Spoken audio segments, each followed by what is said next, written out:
Hello, Amy. How's it going? Welcome. Alrighty. Well, at the very least, it seems like I'm live. Mic seems to be working. Audio seems to be working. I might go check the audio myself on my phone real quick. Just make sure everything is sounding good. Come on.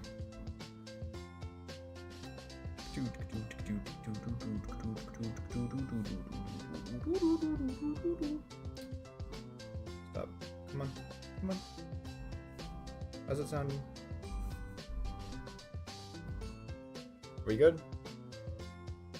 Honestly, the game volume might be a touch loud.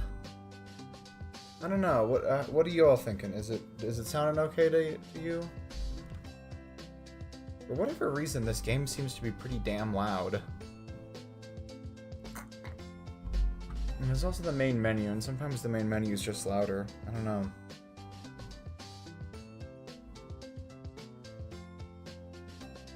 Why am I dating a cat? Don't worry about it. Don't worry about it. This game is peak fiction. This is the greatest game to ever be made. Don't worry about that at all. Not trust. You'll see, like, I don't think you stuck around long enough to sort of get what this game is about last time, but trust, this game is actually good. I promise this game is good. I promise this game is actually good.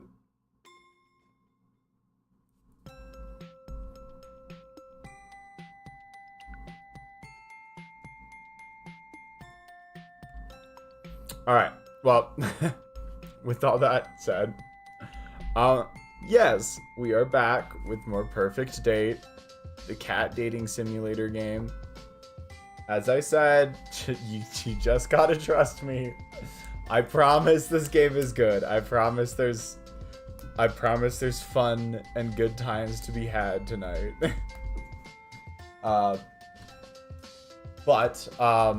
Yes, that is what we're doing tonight, again, for the second time. Thank goodness we actually made it to 2 streams, unlike last time I tried to play this game where I stopped it after 1. Some would say that was the adequate number of Purrfect Date streams. I say they're fucking cowards. Play Purrfect Date. Oh my god. But yes, that is what we will be doing for tonight. Last time, we made it through the first of the unsuspecting interns to go to Cat Island. Now we will be playing as the second one with a new cat in our sights, so to speak. Still making good progress on the antidote, I hope. I actually fucked up somehow the last time I played this game, and I did not make it to 100%, which is so unfortunate. But we're gonna fix that this time, right? I swear. Hi, Orca. You gotta trust me, this game is good.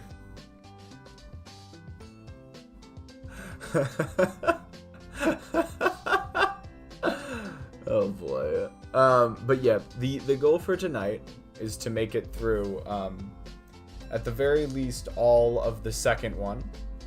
And perhaps the second intern, perhaps even a third. But even if we only got like halfway through the third intern, I'd be okay with that. I'm hoping to have this game done and dusted in like 4-ish streams. I would hope it wouldn't take longer than that, but I could be wrong. I am live dubbing the whole fuck-ass thing, so bear with me. There's actually quite a lot of voices in this game, and I get them turned around a lot. I literally have the previous stream open so that I can review voices as I need to. I even have voice memos on my phone to remind myself of the ones I forget most commonly. But yeah, bear with me on that.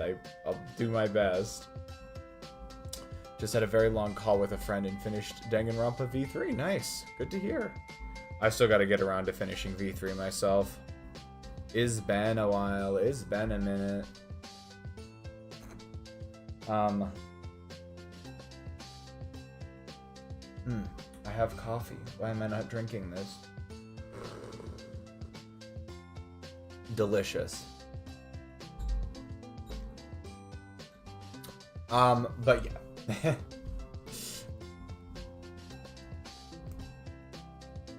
Oh, I'm sorry to hear that, Orca. Panic attacks are no good. And then I saw the stream notif. Well, hopefully I can at least take your mind off of it, I suppose. What? First a cat, what's next? Only cans. Hold up.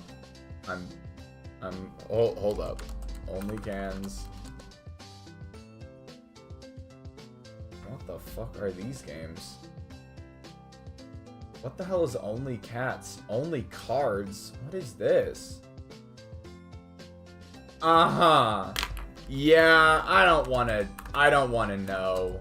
I do not want to know. Only cans? Thirst?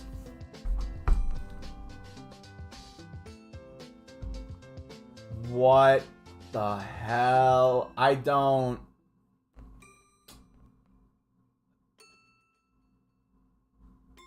Yeah, I don't think I need to go any further down that rabbit hole. Not even a little bit. Oh shit, I'm in big picture mode? How do you leave big picture mode? The most challenging thing. Menu. Just let me out. Let me out of big picture. I don't want this. I never wanted this Steam. Escape. Escape is not working. Let me out. Let me know. That's not... God.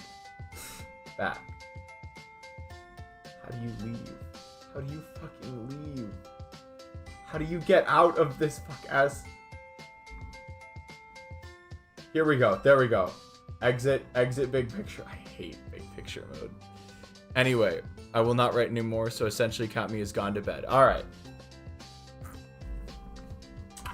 Get some rest, Orca. Get some rest.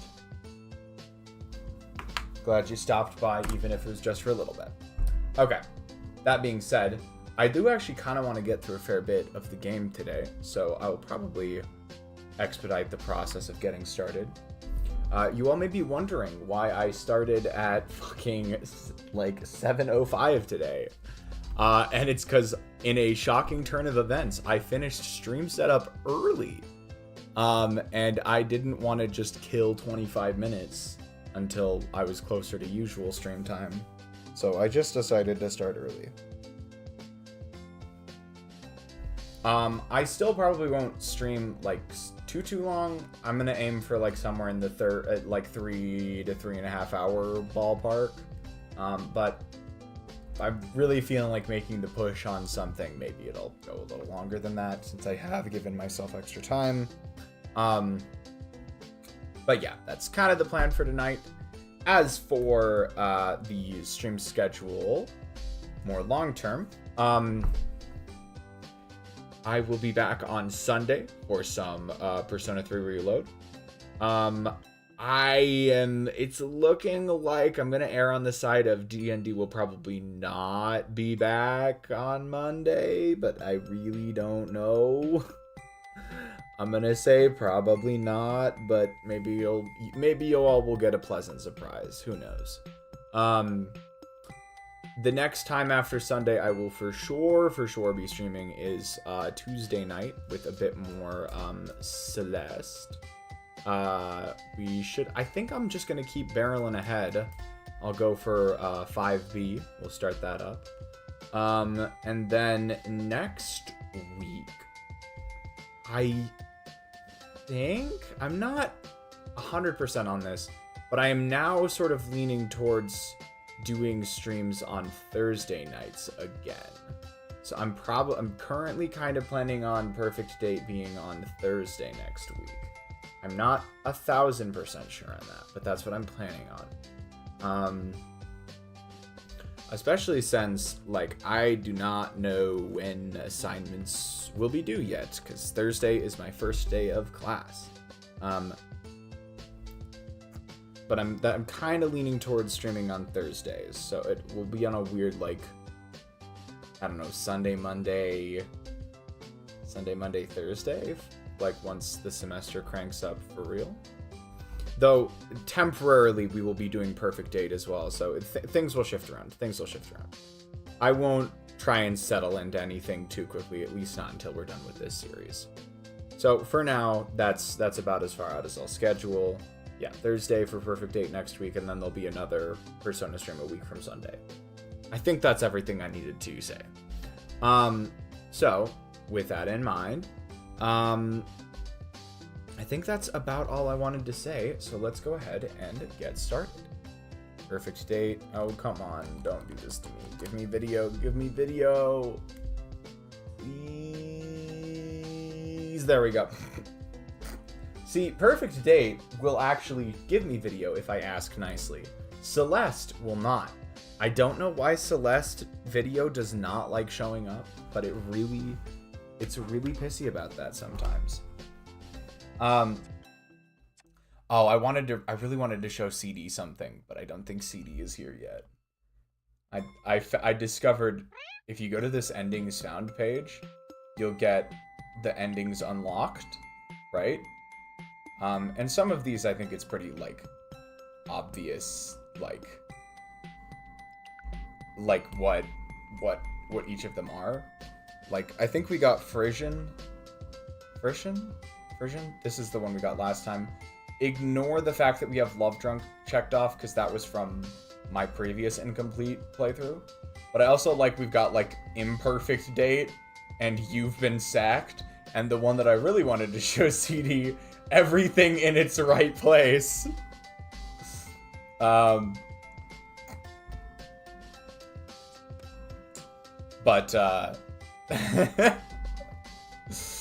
that is not for right now.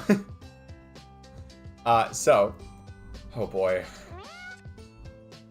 I honestly kind of gotta hype myself up to do more voice acting. All-time progress, 20.3% of the total game scene. So did we get through we apparently got through 2 entire endings the first time I played this, which is more than I expected. But yeah, on current playthrough, we're 16.7% of the way through the antidote, and yeah, we're just about where we need to be. So, the first thing we need to do is decide who to romance. That is the kind of game we're playing right now. So, you will notice, having finished Snooty Booty, our options now are Mick Murphy and Floofy Butt. Romance the cats. Yep, that's what we're going to be doing. So, because you're the only one Floofy Butt, should we do Floofy Butt? Is Floofy Butt the play for tonight, Amy?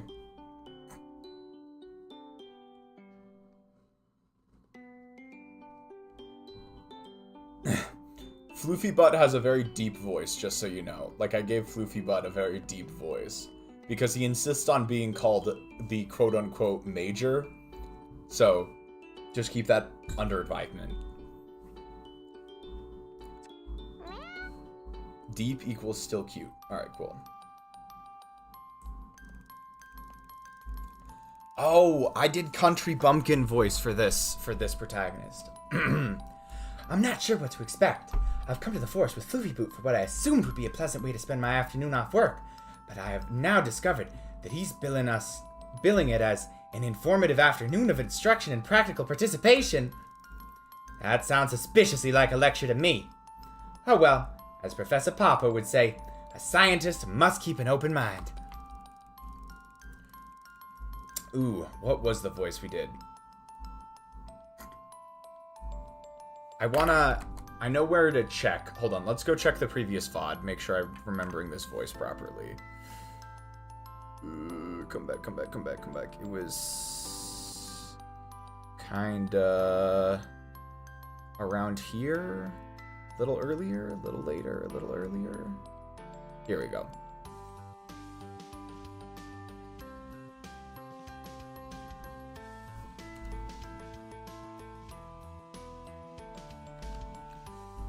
Okay, that's about what I was doing. This is something I would normally do alone, but you strike me as a like-minded soul, interested in both gastronomic and anatomic pleasures. Perhaps now would be a good time to lay down the blanket I asked you to bring. We don't want to put that tender skin of yours under duress. I'll lay the blanket on the ground awkwardly and wonder where he's going with this. Relax, Suny. This usually doesn't take very long. Suddenly, without warning, there's a loud plop as a bird plummets out of the sky onto the blanket. Told you so. Oh my, it's dead? As a doornail. But what happened to it? Just the force field, of course. Now enough foolish questions, Suny. Let's get started, shall we? Just like the lectures from my uni. What exactly are we doing here, Floofy Boot? I told you, don't use that ridiculous name. I prefer Major, if you please. What exactly are we doing here, Major? This is my little surprise. I'm a bird fancier. Oh, and you fancy a bird's dad? Quite. All the better to practice my other pursuit. No, I'm gonna regret asking this, but what pursuit would that be, Major? I'm a self-taught pathologist. You mean, as in, post-mortem? Somewhat rudimentary, don't you know, but I can find my way around the innards of an average seagull with remarkable dexterity. Yes, well, whatever floats your boat. I'm interested in crossword puzzles myself. Not everyone's cup of tea, but it occupies a wet afternoon. Okay, back to the task at hand, Suny. I shall now begin the autopsy. Keep your wits about you. There will be questions at the end. Aha! I knew this was a lecture. Floofy Butt. Floofy Butt pings out a razor-sharp claw and begins going to town on the bird. What the fuck is that? Dog, what am I looking at? I did not remember this. I played most of this game before. I did not remember this shit. What am I looking at? Incision from sternum to base. On first examination, the skeleton appears to be typical. I note there is no break in the neck, indicating the force field rather than the fall killed the bird. I feel rather queasy. Oh, really? Yes, point of interest. Sometimes the initial zap the bird receives from flying into the force field merely stuns them, and it is the impact of the fall which provides the fatal blow. This child, however, appears to have suffered cardiac arrest. You can see from the size, or lack thereof, of the heart that even a minor jolt could be enough to induce seizure. Why is he so knowledgeable? Like, what the fuck? Like, this fucking, oh my god. Having removed the tiny organ, Major has now begun digging around inside the carcass as though rummaging in a lucky dip. Now removing the entrails for further examination. Oh, do get a better look, Suny. It's rather revealing. I can see something in the stomach sac. Stomach sac? It looks like. Oh my, it's gold! Our lucky day, Suny. Here, take a look. It's some kind of nugget. No, thank you, Major. I'm not in the mood for playing with the contents of a seagull's stomach. Don't be ridiculous. This is not a game, Suny. May I remind you that we are in the middle of a very serious post-mortem, and I expect you, as my assistant, to maintain professionalism. My stomach is doing flips as I hold the object between thumb and forefinger. What is this thing? So small it kind of looks like a... Cripes! It's a tooth, Major, it's a gold tooth! Ha, good find, you're a natural. Can't help but wonder why a seagull would have a gold tooth in its stomach. Presumably, Major, this is from the mouth of a human. I think you're probably right. So, how did this get in the seagull? What an inquiring mind. You would make an excellent apprentice. If you would, I could I could pass on to you the skills I have acquired. That would be a feather in your cap, eh? I resign myself to the fact that he's not going to be drawn into speculation. Okay, well, I'll bear that in mind, Major. I don't have the heart to tell him that I came top of my class in veterinary surgery. And now to the victor, the spoils. Don't be shy, I've already carved. Oh gosh, do you mean? Of course, tuck in. We won't stand on ceremony here, it's a good one too, plenty of fat. I have to think fast. Think fast, you only get one shot. Oh my god, what the fuck?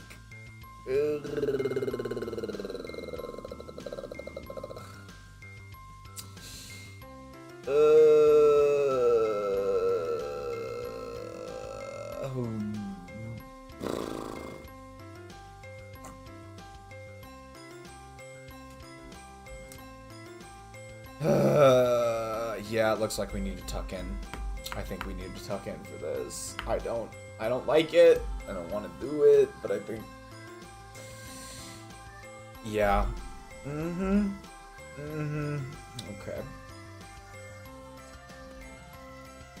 I suppose it would be frightfully rude to refuse now, seeing as he's gone all the trouble of carving.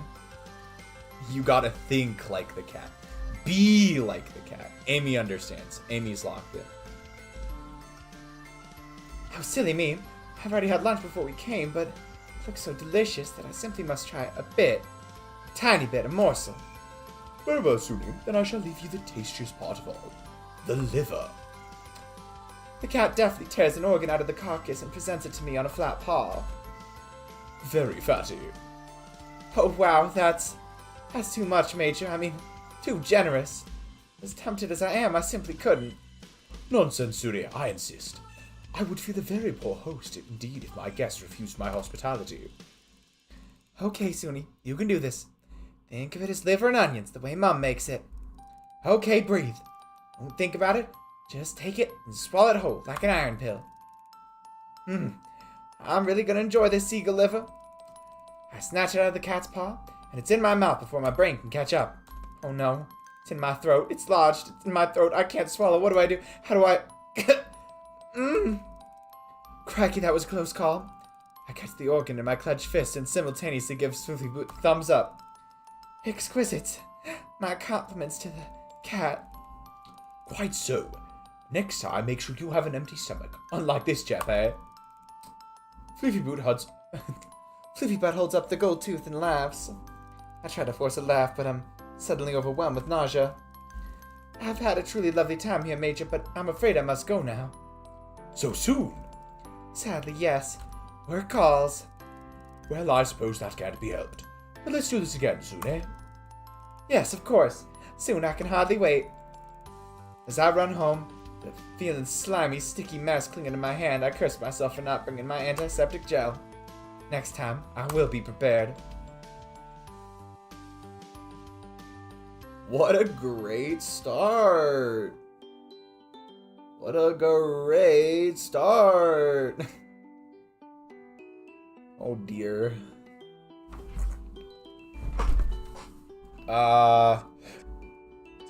Let's do some research.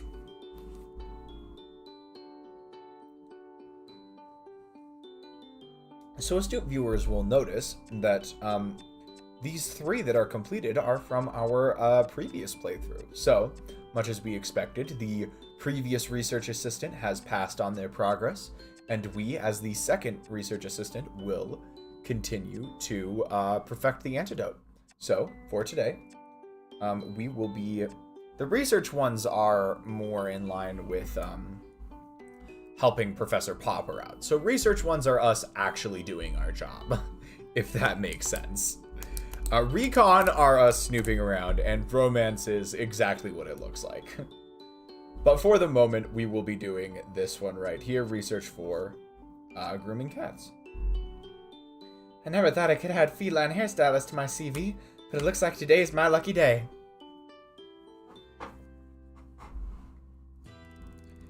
I put on my latex gloves and gather my tools. Brush, scissors, swabs, kitty wipes. Can't help but think I've forgotten something. Ah, of course, treats.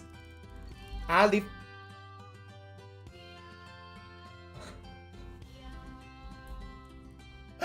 I had forgotten this song was in this game, and it was so jarring. I had to stop and consider what was going on. Meow, meow.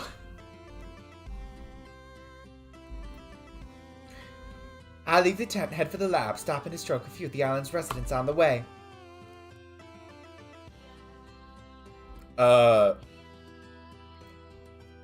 Is it just me, or are the catification symptoms getting to us quicker this time? Is it just me? Is it just me, y'all? Just me, y'all? Meow! Meow. Meow. Meow. Meow.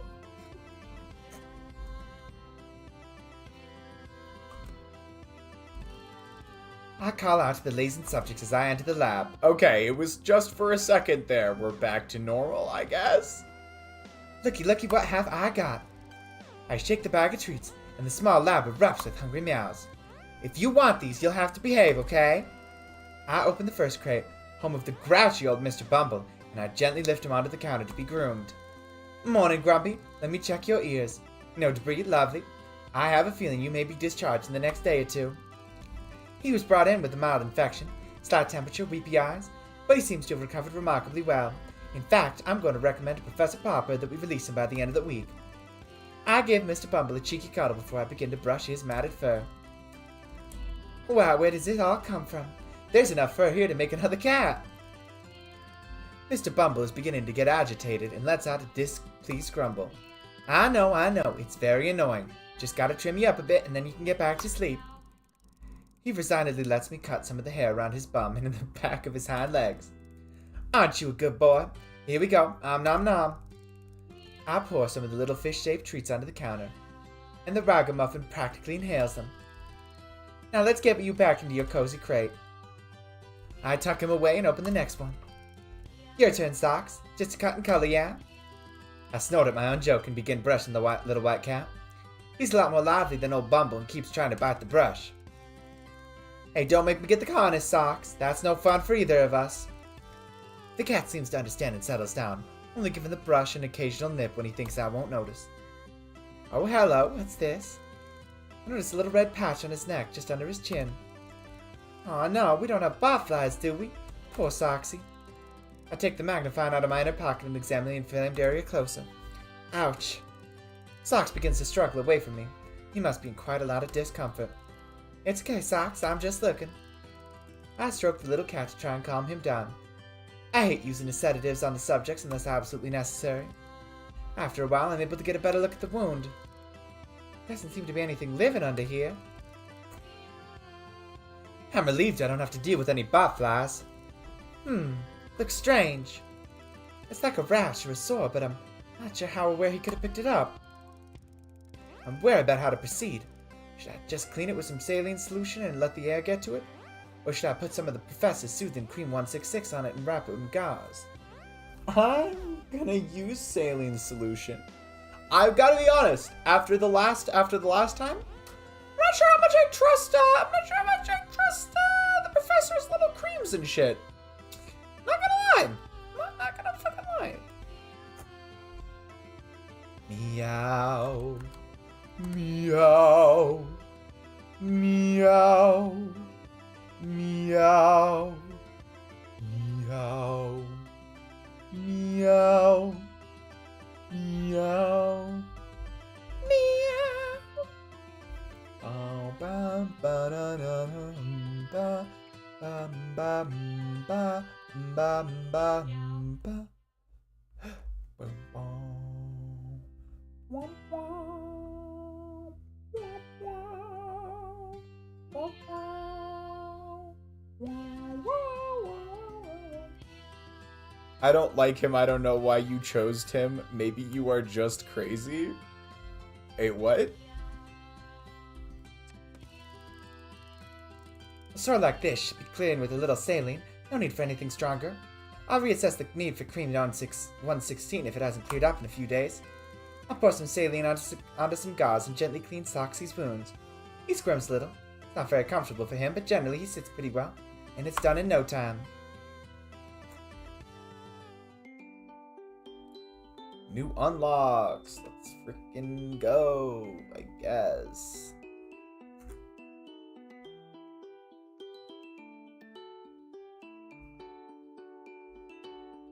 Alright, time for another romance scene.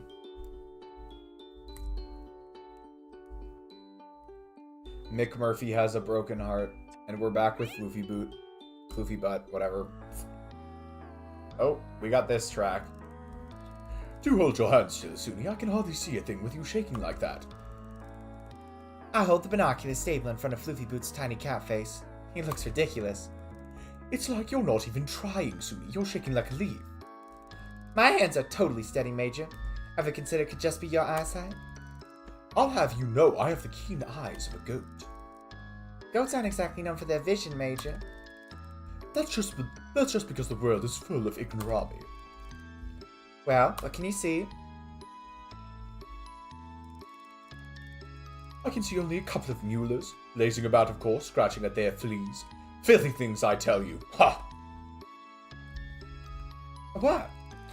One of the bigger ones is emptying its bladder. That could mean they do eat and drink on a regular schedule. And? If we were able to find where their water supply is, we could lace it with a mild sedative and bring the incapacitated Seb to the beach and... Please don't finish that sentence. No cats will be harmed during this mission. Oh, please, the subject will not be harmed, just likely bewildered for a day or two. But why, Major? Well, to examine it for a start. And also, I should like to see how they react when one of theirs goes missing for a change. Major, I only agreed to help you with this on the promise that you will not attempt to exact any kind of retribution on the elders. Examination is one thing, but if you can't keep your end of the deal, then I'm sorry. I'm going to have to withdraw. Okay, I'll just observe. I replaced the binoculars in front of Floofy Boots' keen goat eyes. Well, what do we have here? Found something? I do believe I have. There's a few elders here who seem to be meditating. Meditating? Are you sure they're not just sleeping? Take a look, will you? Tell me they aren't meditating. I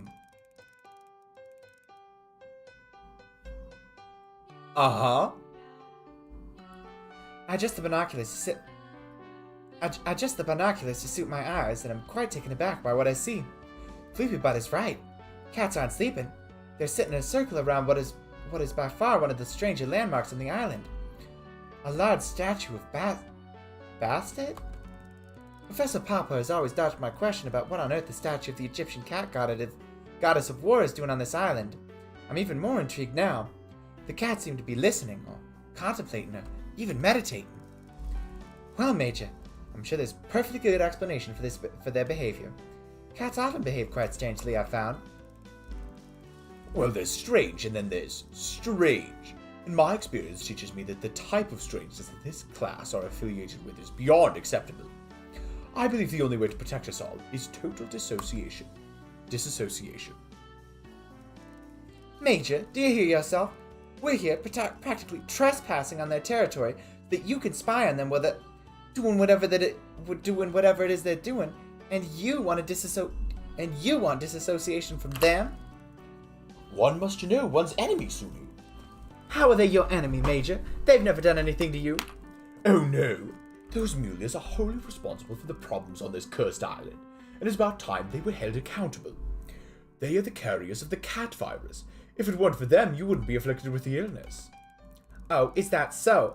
Because I distinctly remember it was you lot who deliberately put me in danger in the first place. The other cats are cats. Just cats. Just cats, eh? I see. I realize what I've said, and although I didn't intend it the way Major has taken it, I can see how wounded he is. I've remembered I was conflicted. On the one hand, I wanted to take this stand against his bigotry. It is not helping our progress, and I believe it may end up ruining our friendship. Yeah, no, the fucking Major is just racist against the other species of cats. This motherfucker is crazy. His hobbies include dissecting the carcasses of birds and racism. Why did we pick this cat again?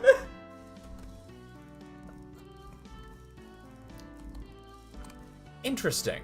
I gotta be careful with Floofy Butt because I looked back and Floofy Butt was genuinely the cat that caused me to fail the first time. So,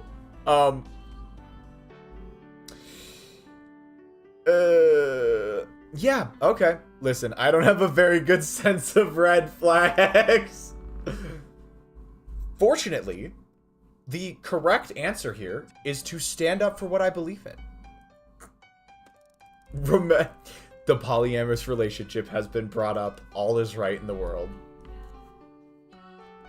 You know exactly what I mean, Major. Don't add me to your list of enemies. Oh no, you're not my enemy, Suny. I'm just very disappointed to find out that you are as gullible as the others, believing those creatures to be harmless, that we are to embrace them with open arms. Those creatures? Major, please, you must stop this ridiculous thinking, or I may have to dissociate myself from you. Oh, really?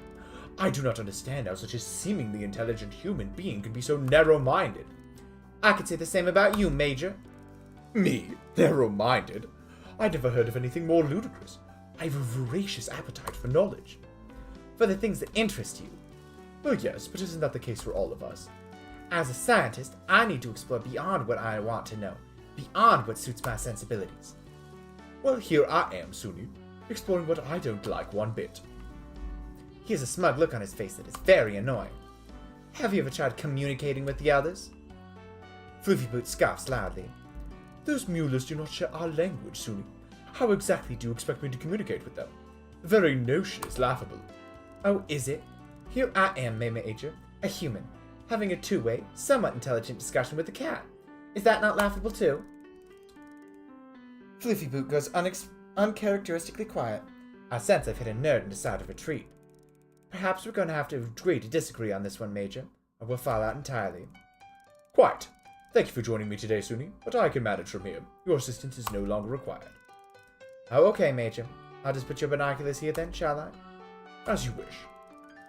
I place them on a little patch of grass and step away. Floofy Butt eyes them, and I watch his expression change as his dilemma dawns on him. He decides not to attempt using them while I'm watching. I'll leave you to it then? Yes, thank you, but I'm fine now. I should be doing other reconnaissance, and I'm better off alone. I feel bad for him, and I don't want us to part in an argument. I'm on feeding duty today. I'll keep something back for you. Come and find me later when you feel hungry. Thank you, Suny. Good afternoon. He's clearly going to take a while to get over this, and I don't want to make things worse, so without saying another word, the tabby and I part ways.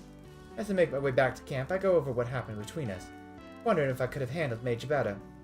Although I may have hurt his feelings, I feel satisfied that tough love was the right way to go. There's no way our friendship could progress without honesty and respect. I have every faith in him. It'll come by later, with his stomach rumbling.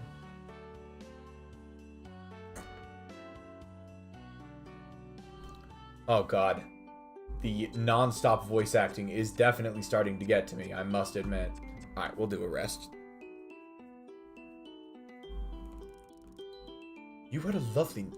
I had a lovely nap and wake up feeling revitalized. My energy has been restored. Magic! Sometimes it gives you interesting events during the rest, but this time it just gave us something typical. Alright, Recon. We got Recon 2 and Recon 7. Trixie, oh god, I gotta remember Trixie's extras? I don't know if we have any more extras right now. If we do, I'll probably do them closer to the end. Yeah, still the only one we have is the Pirates one, so we'll have to wait a little bit longer.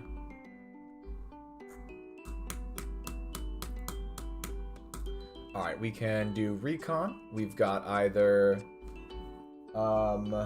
Snooty Booties of bringing us something intriguing, or Trixie I'm gonna put off remembering Trixie's voice for a little longer. Let's go hang out with Snooty.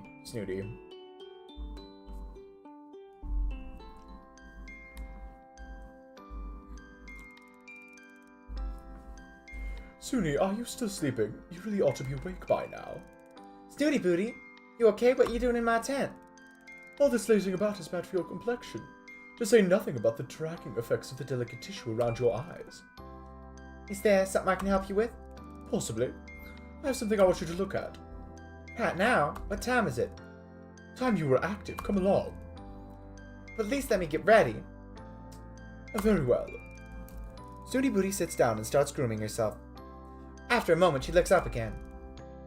Why aren't you ready yet? Can you leave the tent so I can get dressed? Oh, for goodness sake. Snooty Booty rolls her eyes and walks out. I get dressed resignedly and follow her. What do you think it is? I'm intrigued.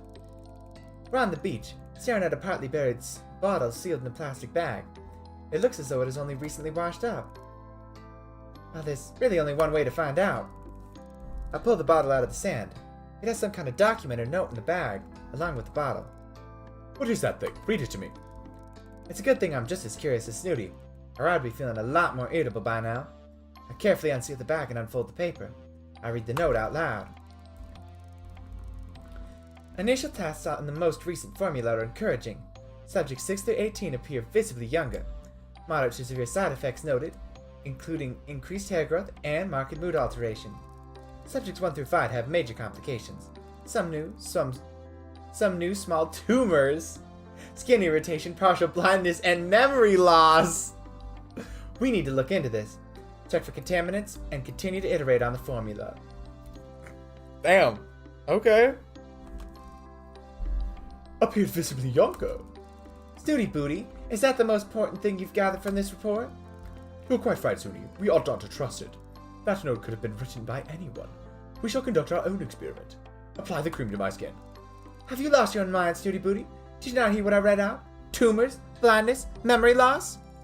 Now this is my kind of game.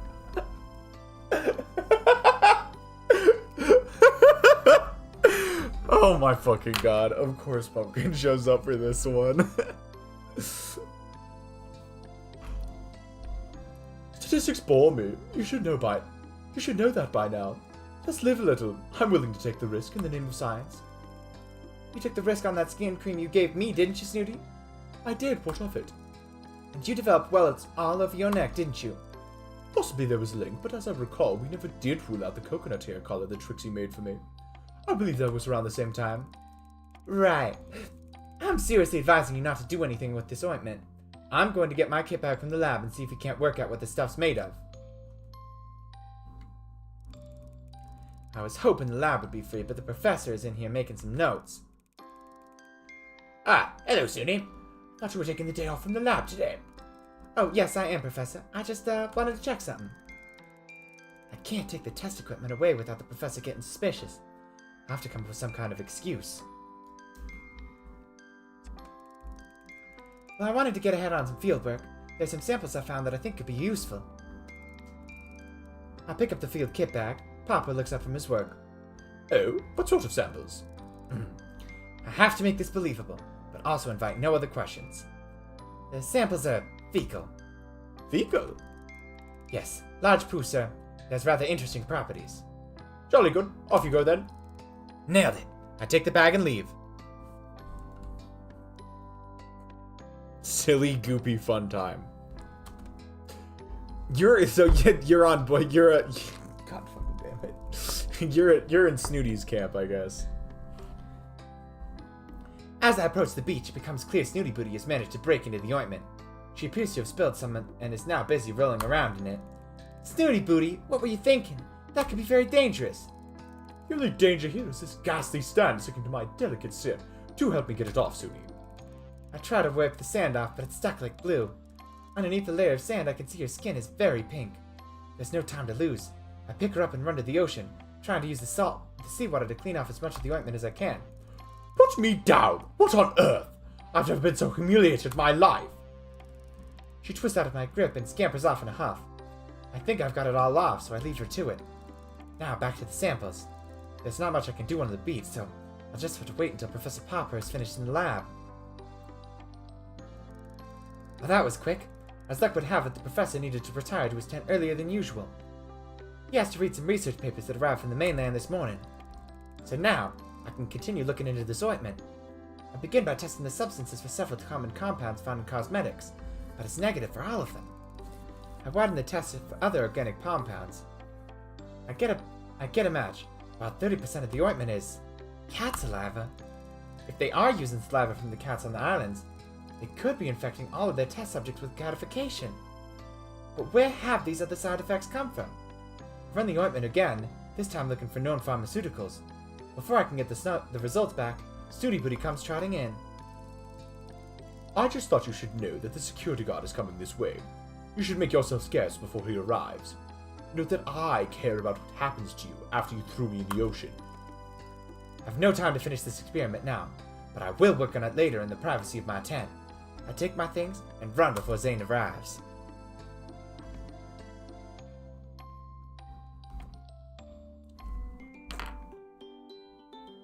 Oh god, so much fucking talking. This game is very text dense. I mean, it is a visual novel, but still. This is definitely... Honestly, I think this is probably worse than In Stars in Time. This is the weirdest tsundere arc I've ever had the misfortune of seeing. You're not even, like, literally, Snooty is literally the one from last time. We're going after complete... Here. You want to see the actual cat we're romancing right now? You want to see the actual cat we're romancing right now?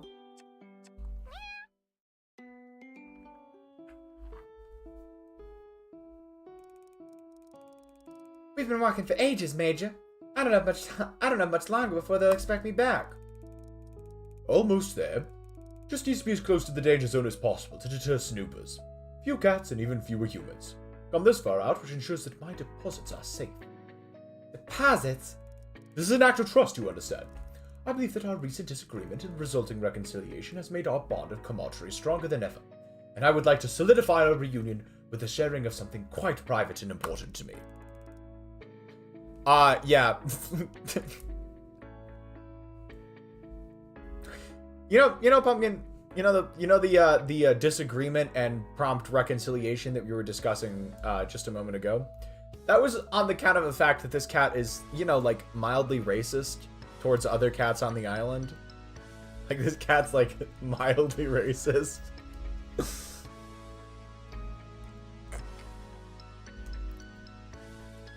I feel slightly awkward and mumble incoherently in response.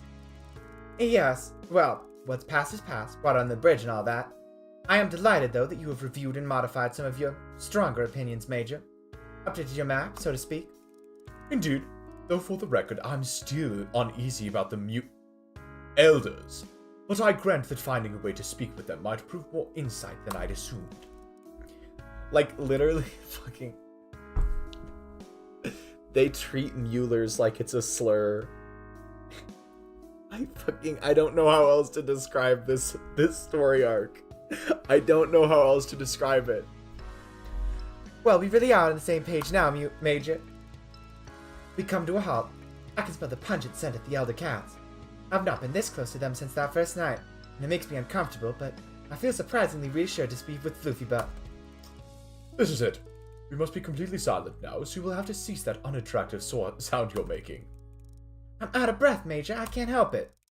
What I'm about to show you has taken a lot of time and effort on my part. If anyone else should get wind of its whereabouts, or even of its existence... Yes, okay, Major, I get it. I swear the most prestigious of pinky promises that I will not utter a word to anyone about whatever I see today. Hard R. Kinda, I guess.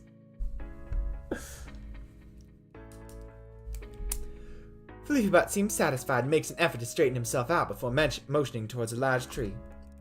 Ah, this, my dear, is my treasure. Oh, my goodness, what a handsome tree you have there, Major. Very tall and proud looking. Congratulations. Oh, for goodness sake, come over here. Floofybot leads me around the enormous tree to its hidden side, which has a large hollow in it that looks like it leads to a tunnel. Good God, man! How are you digging an escape route out of here? What on earth are you twittering about? Use your eyes more and your mouth less, my dear. I noticed then that hidden in the dark recess of the tree is the outline of a large object which my eyes won't allow me to see clearly. What is it, Major? Don't be shy, Suny. Get in there and have a proper look. I have no choice but to crawl into the cavity for closer inspection. I run my fingers over the item and deduce that it's made out of an old splintering wood and has cold metal adornments on either side. I use them to drag it out of the tree, and in the half-light I'm somewhat unsurprised to see that it is an old-fashioned treasure chest. I would expect nothing less from the Major. Fleefybutt is looking at me expectantly. Well, open it, my dear. You needn't worry about the lock. It's quite broken. I do as instructed. Oh my giddy aunt, Major, how on earth? The chest is filled to the brim with all sorts of shiny things. Jewelry, gems, coins, trinkets, ornaments, baubles, and all manners of curios. Fleefybutt lets out a low laugh. Allow me to regale you, human, with my vast adventures in conquest. I settle down and allow the Major's voice to wash over me as I play with some of the items of frippery from the chest. Ah, that coin you're holding. There's a very interesting story attached to that. Do you know how old it is, Suny? I do believe the date on it should still be legible. I remember the night I found it. I'd gone for a walk along the beach. It was blustery and dark. I feel for the first time how exhausted I am. The walk has sapped me of all my energy. And as I fought with the elements, I look ahead and notice the sky is much darker. I'm laying down, although I don't remember doing so. Valiant and victorious to thunderous applause. I hear a low grumbling sound. Thunder? It flashing behind my now closed eyes. Surely it's a storm, but there's no rain. That's odd. No wet. Just warm and dry and hard to breathe. And I bellowed defiantly, "You cannot have them!" But the mulers were already encircling. I should really get up now. Oh, it seems my eyes won't open. That's a pity. As I bit into the still beating heart. I do believe I'm paralyzed. That's a shame. Try to move my fingers. Nope, they're not listening to me.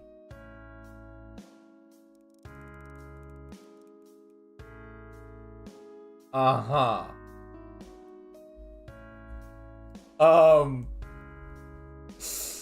So I had forgotten about this event. I had very much forgotten about this event. Wake up! We have to get you out of here this instant. Up you get, that's it, come on. As I come to, the world looks darkly disoriented. I must be walking because trees are passing my line of vision. My hands hurt. I look down at them. They are pressed firmly to the earth, one moving in front of the other. I must be crawling? I don't know how much time has passed, but I wake up on the sand. I inspect my blistering hands. Fleefybutt is sitting next to me, facing the sea. Did I dream all that? Oh, you're awake. No, I'm afraid you weren't dreaming. What happened? It was my fault. I took you too close to the danger zone, and in your current state you couldn't handle it. In my current state? Your feline transition is still in its early stages. It seemed to be progressing particularly slowly in you. So I'm still very vulnerable to the effects of the Elder Territory? Quite. I was foolish. I didn't think. I was too interested in myself, my stories, my treasure, to protect you properly. Please, forgive me. You know, I think it's fine to forgive Fleefybutt here. Actually, no, it's not. I'm glad I checked, because we definitely, okay. No, we need to take a stronger opinion.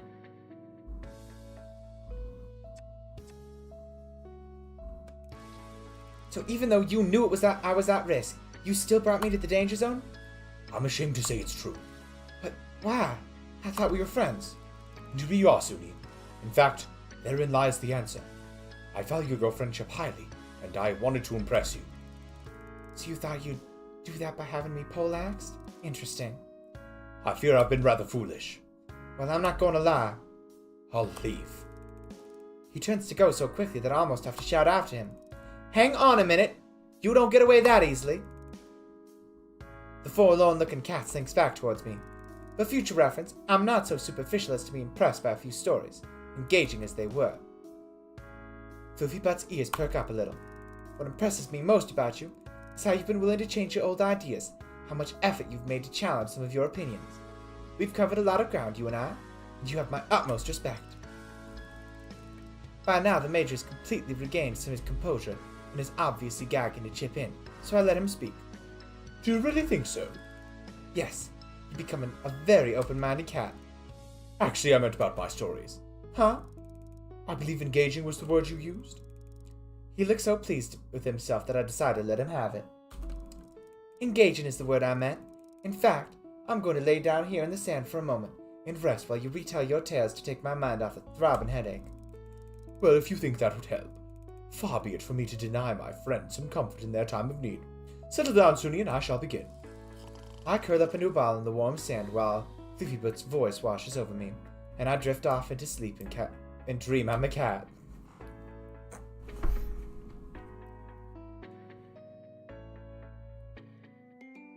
Nice. Alright, let's do a recon this time. I got a yawn. Yep, I guess we're on to recon 2. Wait, is this the last recon? No, this is the second recon. Okay.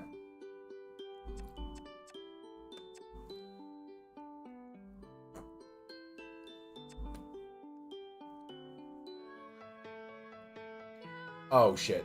I've got to remember Trixie's voice. Hold up, y'all. Hold up. Let me go check Trixie's voice real quick. It has been a hot fucking minute since I have voiced Trixie.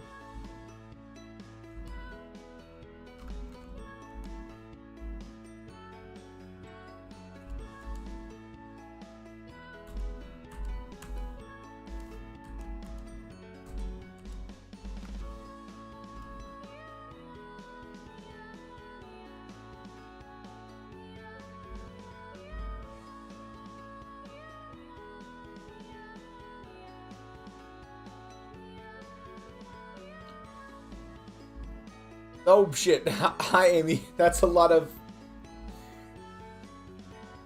vowels right there.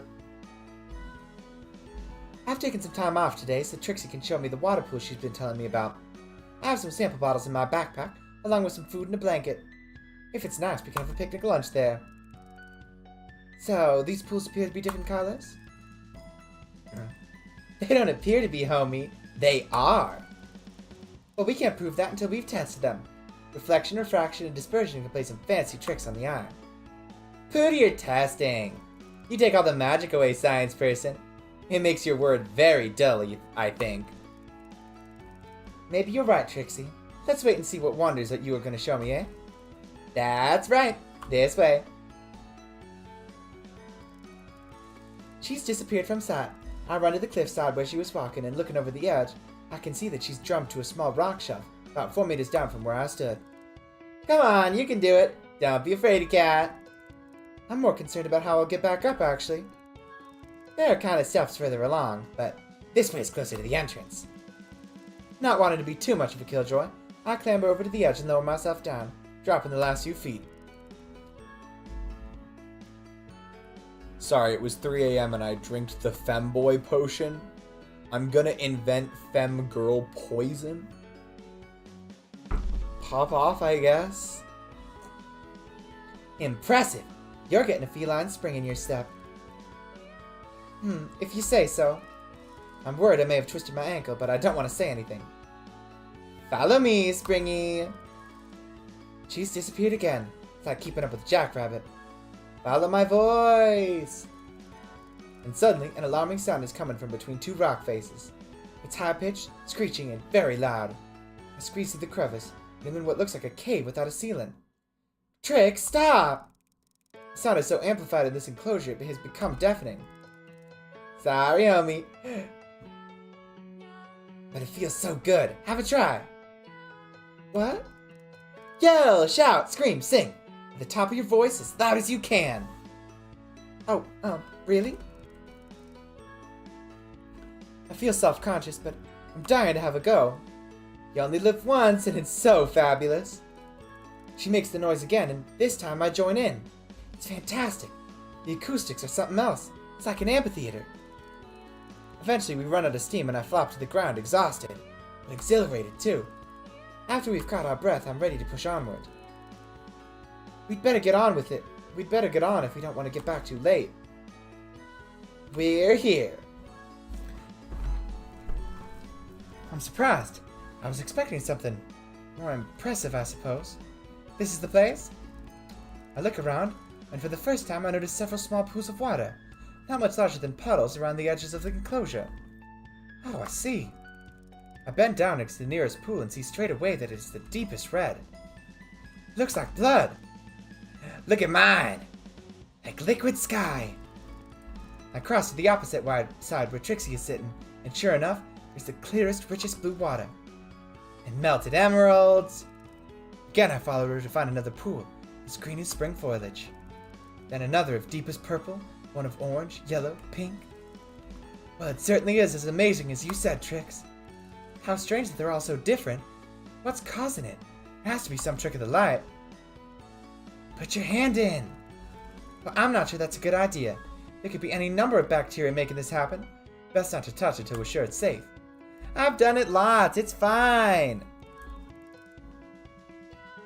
Damn, Warrior Cats got really weird after the 5th series. Warrior Cats got weird. I don't remember what. I mostly just got through the 1st series, I think. I read some of the prequel ones, too. Frickin', like, Cat Clan politics was insane back in the day.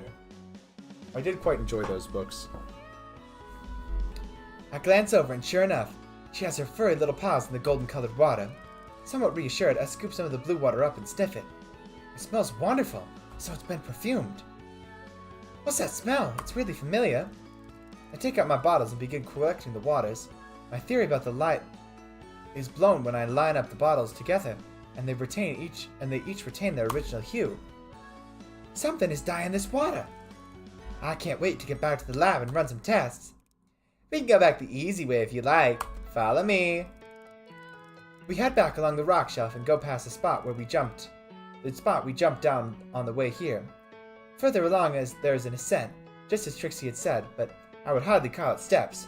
Someone has clearly tried to make a trail here, but it's a bit rough and ready. Further along still, I can make out a large empty metal drum.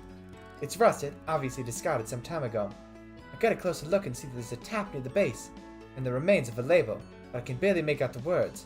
I take a picture of it with my catalog and to decipher later. The perfume I smelled in the cave seems to be stronger here. I'm very intrigued. Trixie couldn't be less interested in all this.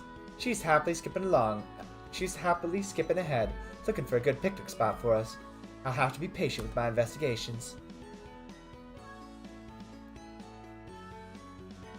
Oh my god. So much yapping.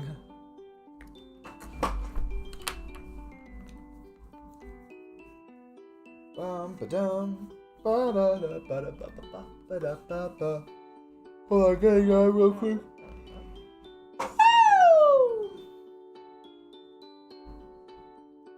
I clearly need more of this coffee. I did not get a full night of sleep last night. Hey, we're a quarter of the way done with the antidote. Yippee! Oh dear.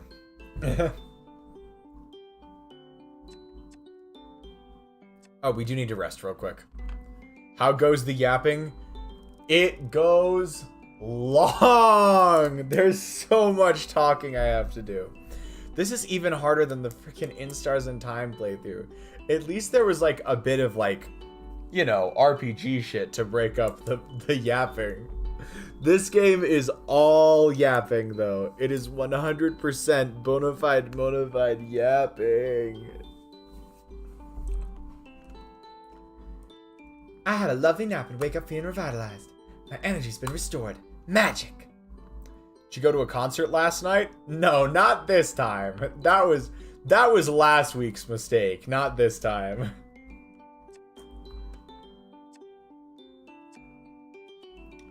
Alright, we got research 6. It's time for some serious testing in the labs. I'm intrigued to see what kind of work the professor has up his sleeve. My stomach is queasy. I really don't want to do this. It's strange, I'm used to treating subjects with medication and injections, but something about this doesn't feel right. Hello, you. I smile at the gentle cat on the table in front of me. I look at the syringe in my hand. I turn to the professor. What are we testing for with these meds again? He looks up from his desk. Is there a problem, Suny? I've already told you. It's supposed to simulate hair growth. Why do we need to simulate hair growth? Aye, indeed. However, ours is not a question why, Suny. The likes of you and I perform tasks set up with the people who pay our wages. Such is life, eh? Godspeed nonetheless. I appreciate it. The professor returns to his work, and I understand the conversation is over. I look back at the little cat. His name is Smokey. He's a Lycoid cat with very short, fine hair. A real sweetie. I suppose the professor is right. This is just my job. And although I feel terrible, I find a way to ignore the pains of guilt and inject Smokey with the medication. I'm a bit late as I was mad tryharding my latest peak run.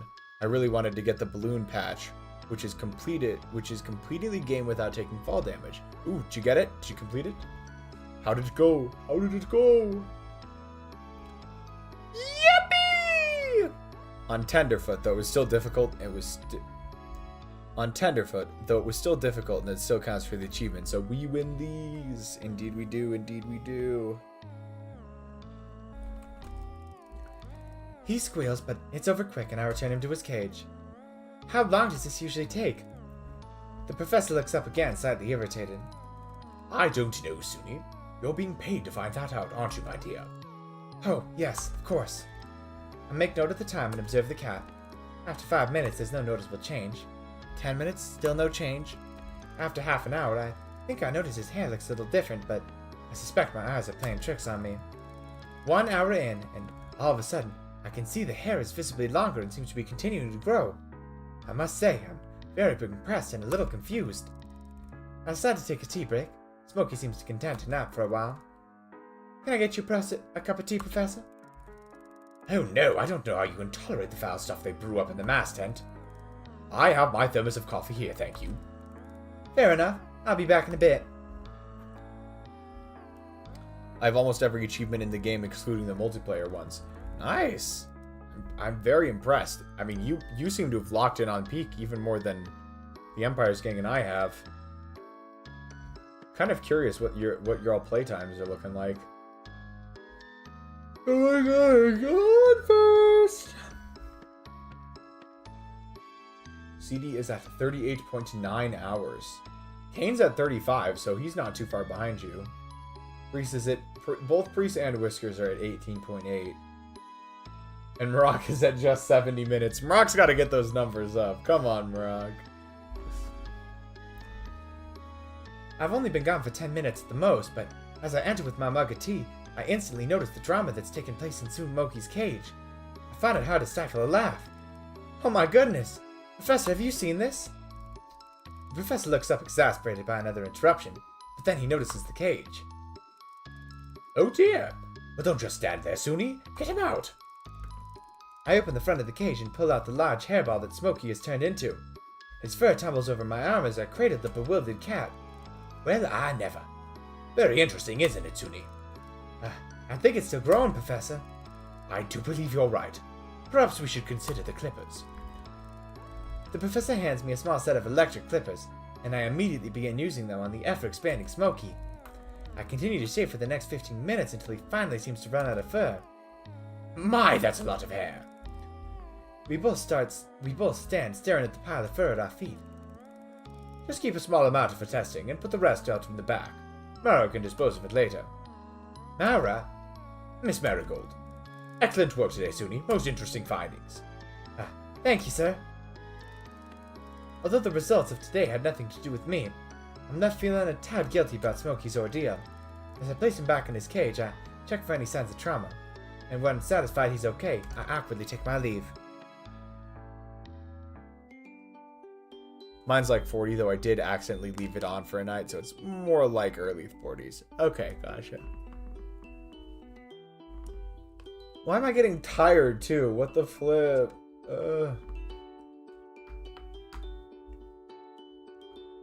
I'm so truly EB.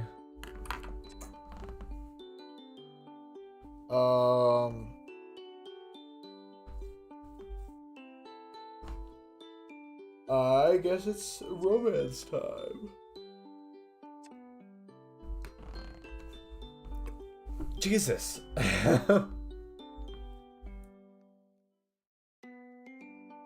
Alright, floofy butt.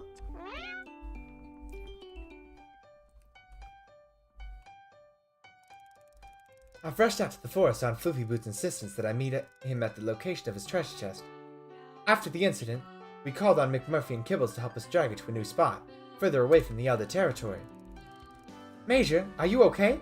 I was in the middle of preparing lunch when I received your urgent summons. Quite. I was just pawing through my collection just now and couldn't help but reflect upon some of our adventures. Oh?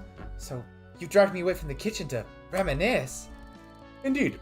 I've grown rather fond of our expeditions together. I do seem to find more unique articles when you accompany me. You've trained me well, Major. Any advancement I've made in the treasure hunting field is entirely thanks to you. Yes, no, you have a natural ability. Rather impressive. You flatter me, Major. Not at all. I'm a fair cat, and it is my belief that good work deserves just reward. Reward? Indeed. And so I felt it would only be right to let you keep an item from my inventory, so that you may start a collection of your own.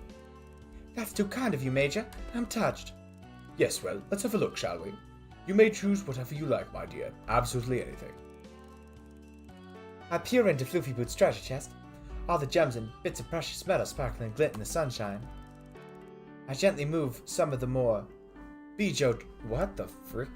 I gently move some of the more Bijo trinkets out of the way and dig deeper for the good stuff. Wow! I grasp a red gem almost the size of my fist. I wonder if it's a ruby, but before I can begin to examine it, Floofy Butt has swiped it away with his paw. Ah, no idea what that was doing in there. I think I see how this is gonna go. Anything else, Suni? Whatever you like. How about this? I untangle a string of pearl, creamy and iridescent, clearly still very good quality. Even to my untrained eye, Floofy looks uncomfortable. Yes, they are rather special, aren't they? I do have a particular fondness for them. I let him off the hook as my eye catches sight of something dull and cheap looking. Major, what on earth is this? The Floofy bottle sticks out like a sore thumb amongst the shiny baubles Floofy usually likes to collect. Oh, that, heavens! I forgot about that thing. Might suit you. If you shake it, you'll hear something rattling about in there. I do believe it contains a note or script of some kind. Hold on, I gotta yawn again.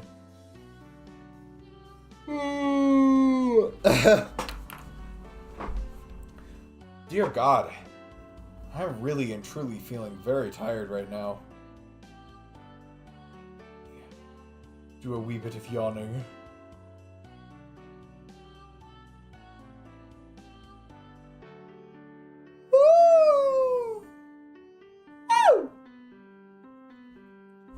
Okay, lock back in. He's selling it to me.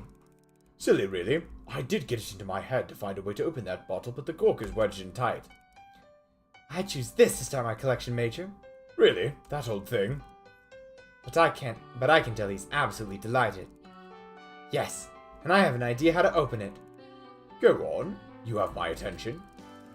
I whip my apron and loosely wrap it around the bottle, then smash it unceremoniously on the side of a tree. Good gracious, Suni! How lively of you! I have a feeling the real treasure is this. I carefully pick the parchment from amongst the shards of glass and cast a cursory eye over the faded scribbles. Peak world record speedrun is currently at 52 seconds. That's insane. That's actually so fucking ridiculous. How?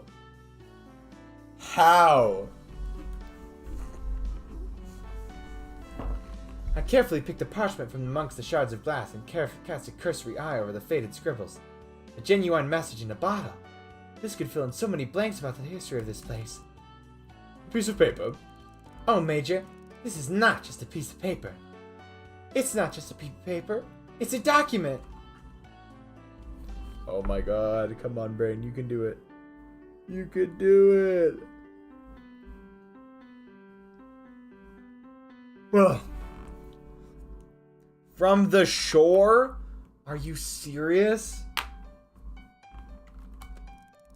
Well, if that's what you dream to be treasure, then please be my guest. Thank you so much, Major. I grinned from ear to ear. I must go now, though. I'm late for lunch duty. I excitedly kissed Floofy Boot on his furry head before dashing back to base.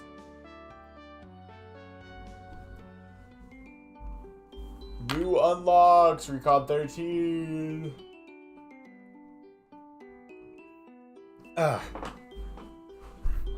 Alright, we'll do recon romance research. That'll bring us to the end.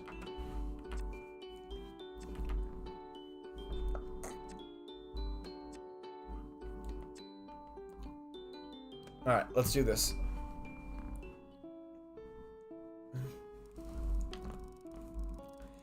The ink is surprisingly well preserved.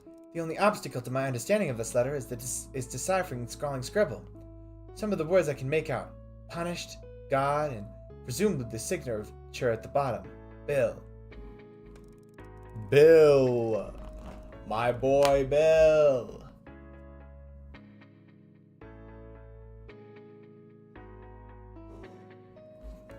I can make out some other words, but they appear to be badly misspelled, or possibly not even English, but some other hybrid language, maybe colloquial. I spent an hour or two, though it feels much longer, attempting to translate each character and syllable into my notepad. I obsessively write and rewrite words into it until a sentence takes shape, and I am eventually left with something quite legible. Once I'm satisfied that each word is correct and each sentence has meaning, I read it through from the beginning.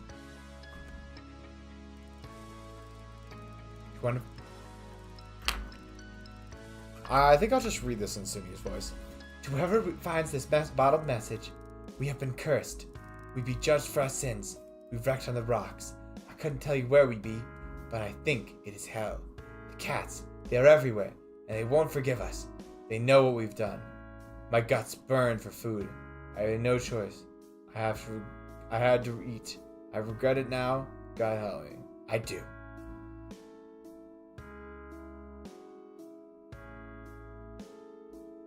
Sorry, y'all.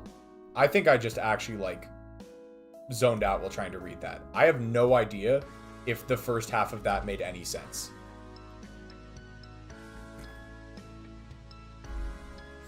I'm gonna take a step back and reread that. Hold up. Lock the fuck back in. Lock back in. To whoever finds this bottled message, we have been cursed. We be judged for our sins. We wrecked on the rocks. I couldn't tell you where we be, but I think it is hell. The cats, they are everywhere, and they won't forgive us. They know what we done. My guts burned for food. I had no choice. I had to eat. I regret it now. God help me, I do. Now I am cursed, and the boys are too. The cats are eating us slowly from the inside. It burns more than hunger. It burns me rotten. They stare at me all the time with their yellow eyes. They know what we done. They are getting retribution. Justice. I haven't been talking because I'm still processing what the fuck you're playing. This game's a lot to take in.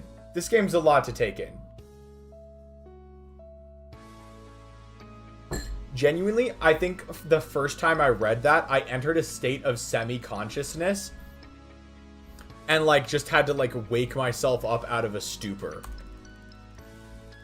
God help me. I pray for death. If you find yourself in the path of the infinite island, turn back. Don't do what we done. Leave them. This is their island. I need my little Lucy to know I love her. I'm sorry, Petal. Bill. Where did we get the other name Bill? I swear to God there was another place we got the name Bill.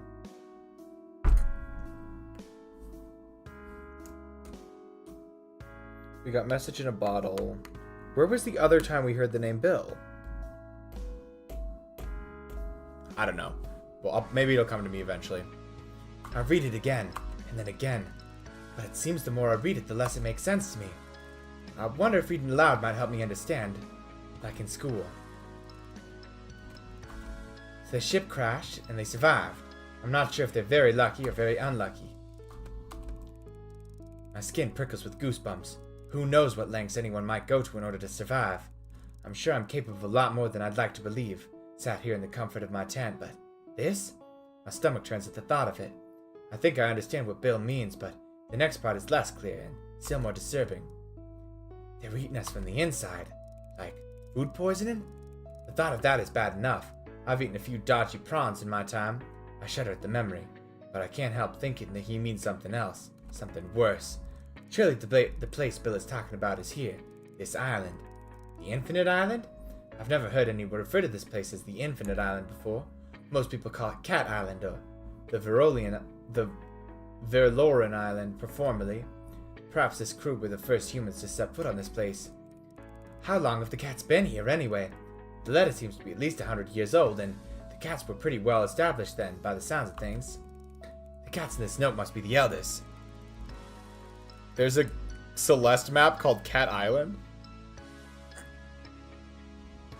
I'll give it some thought. Is it a Strawberry Jam map, or is it just like a general, like, modded one? I suddenly feel another pang of sympathy for Bill and the crew. I know how frightening the eldest can be. I decide not to tell Floofy Boot about the contents of his gifts. It would only add to his paranoia. I instead promised myself that I will look into this further another time.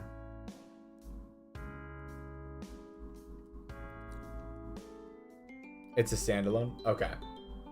Alright. It is time for romance. But actually, we need to rest first.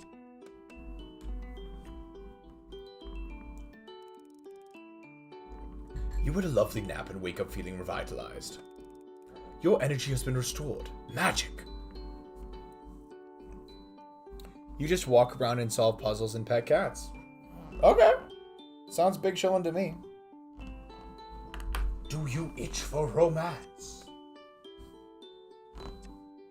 Indeed I do, Gordy Creep. Indeed I do. Oh, CD. Remind me when we get, like, when we're done with this. There's something I want to show you on the main menu. Or you can just go back and check, like, the beginning of stream. But there's something I want to show you on the main menu.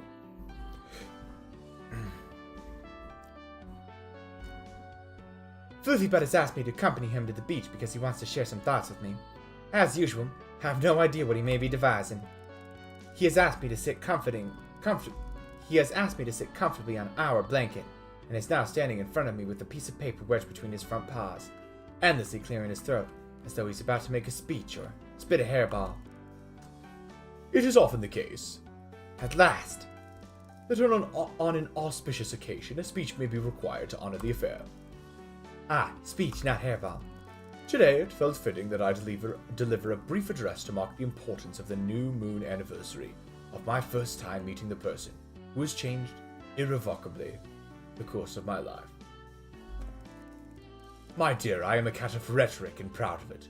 My verbosity is remarked upon throughout the island, and yet I have felt the need to scratch a few words onto the paper in case my wit and intellect should fail under the duress of sentimentality, and I find myself unable to express adequately the dictates of my feline heart.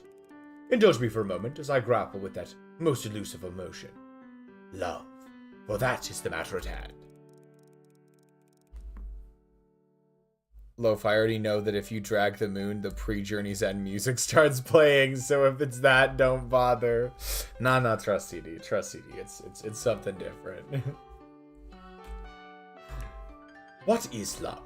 Loyalty, respect, allegiance, support, cooperation, and mutual trust. There is no better way to show love, whether it be for king and country or cream puff pastry, than with a proud and loud declaration of humble. Floofy Butt peeks at his scrap of paper. That, He holds the paper up to his good eye. That's my handwriting.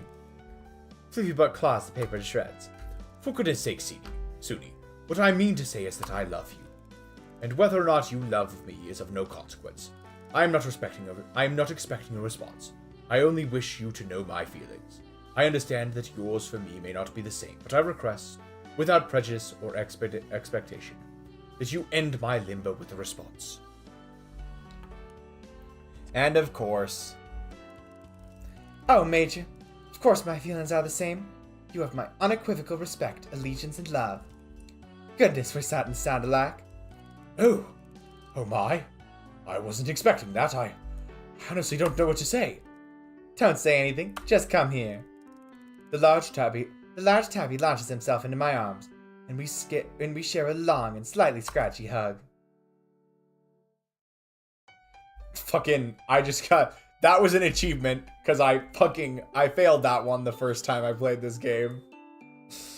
Alright, it's time for some research. Wait, no, hold on. I want to check something. Do we get more extras yet?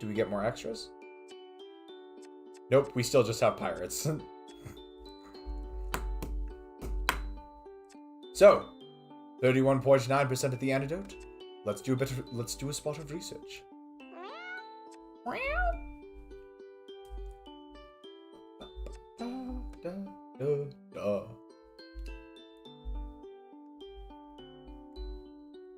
Oh. Poor Socks doesn't seem to be getting better. Time to put my veterinary training to the test.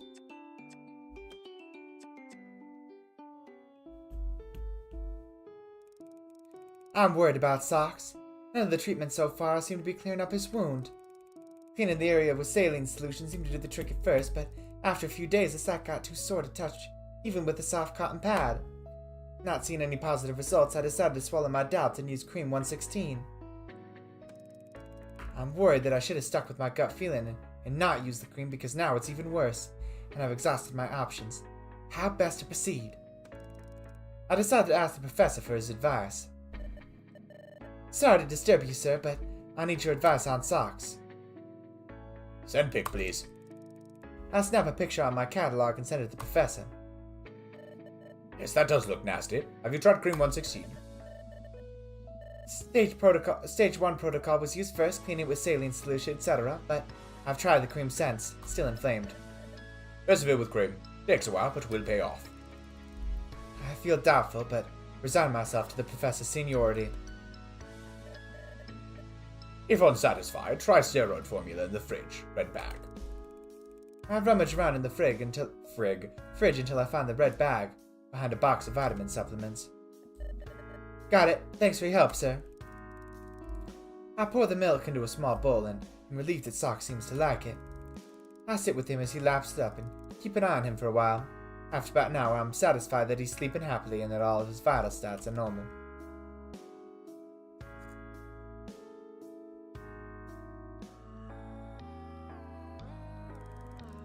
I've come to the forest to gather my thoughts. This morning I noticed another change in my appearance. Up until now it's been easy to cover up my transition. I just had to keep on top of removing the excess body hair. Even the stub of the tail that appeared a few days ago hasn't been a problem. Who'd see it?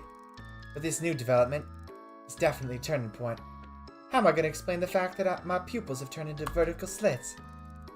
I can't risk anyone seeing me like this, so I'm going to hide out for a while and see what happens. Sometime later. I'm lazing in the midday sun when my nap is interrupted by the familiar sound of the ferry arriving at the pier. It seems my replacement has already arrived. I stretch and roll onto my back. I wonder what the professor's new assistant will be like. Hopefully they're a bit less naive than you were. Major wrinkles his nose, seemingly disgusted by the memory. Was I really that naive when I first arrived here? Afraid so. Really? I don't remember much about it. Girl to cat girl? Oh dear. The second transition. I guess that would be what it would be. Alright, see you in 5, CD. Oh yes, you were quite exuberant. It was really rather charming. He grins at me playfully. I scoff. then roll in the sand and smile at my sweet nature before closing my eyes for a midday nap. I don't regret what's happened to me, not for a second. I'm happy here with my family, my tribe. It was a struggle at first, making the decision to let it all go, give up on the antidote, and the idea of rehumanization. Falling in love was a great contributor to my decision-making, as was the fact that no one else seemed very motivated.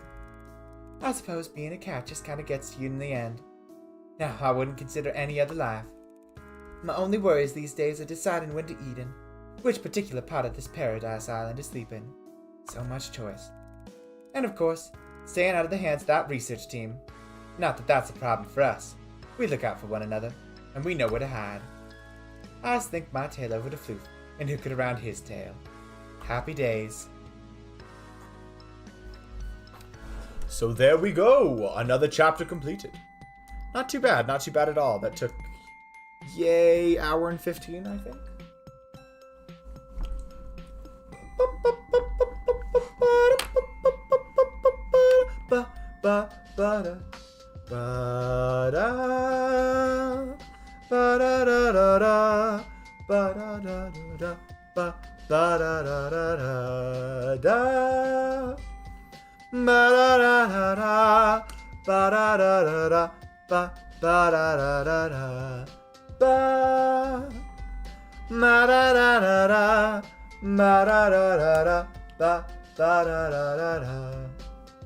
I actually really like singing like the Office theme song over the top of this menu theme. I don't know why, it just seems to work super well. Oh, god damn it. CD left literally right when we got to a good place to go back to the main menu. CD, how could you do this to me? Maybe we'll be able to check at the end of stream. I don't know if CD's even going to stick around for the whole stream. Ah, well. It's Joe K. It is Joe frickin' K. Well, onward and upwards. So, I believe last time we just agreed to go in order with each of the research assistants. So we'll go with this guy next. And, we need a name for him. Anybody in chat want to suggest anything?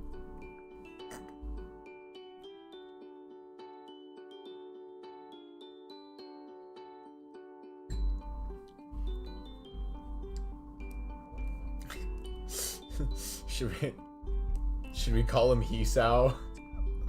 I'm trying to think of any good, like... Leonardo. Will Leonardo fit?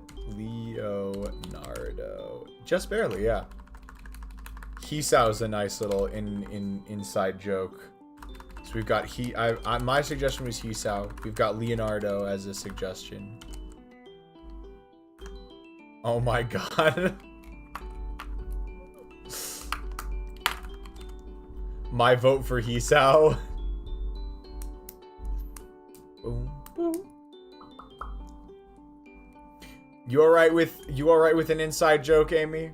We can do Leonardo as well.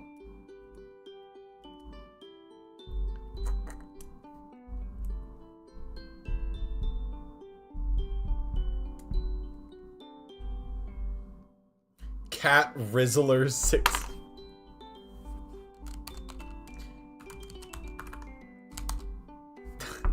We have enough characters for Cat Rizzler. We do not have enough for the numbers though. Actually, the game literally doesn't let you type in numbers. It's only alphabetical characters. Can you do like a dash? No, you can't even do a dash. I might go with Hisao, but let's leave Leonardo in the wings. Dashless.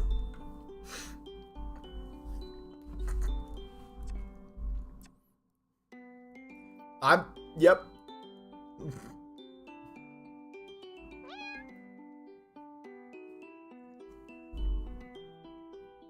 Chapter 3. Alright, y'all. What should we do? So, you'll notice this intro section gets more and more abridged with each new chapter. But we do need a voice for this guy. I mean, I could... The Hisao voice was pretty much, like... The Hisao voice was pretty much just my actual voice, though. That's the only issue, CD. I maybe, like, it was maybe, like, slightly more nasally or something like that. But it really wasn't that different.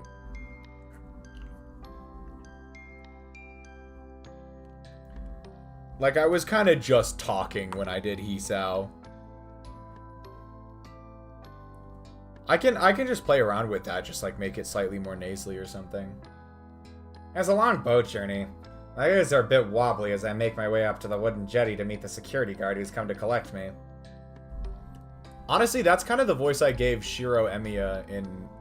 This isn't something I did on the channel, but a while back, Marak and I read through the entirety of Fate Stay Night together, and this is kind of the voice I gave to the main character in that game, so... I'm fine just doing this for now. ID. I rummage about in my bag until I find the laminated security pass I was issued with on the mainland. I do like the idea of Hisao just being kind of nasally.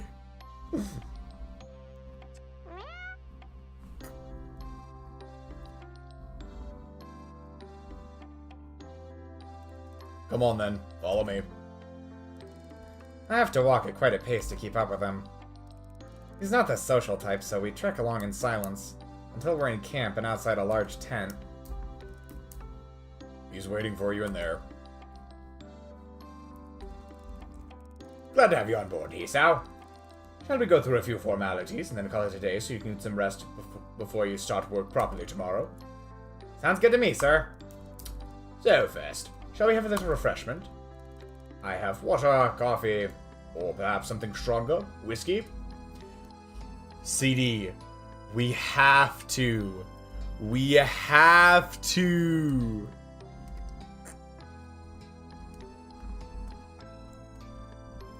I'd have 2 nickels. You should not have 2 nickels. If you have 2 nickels for something that specific, something has gone terribly wrong. But yeah, we have to, CD. We have to pick this option right here.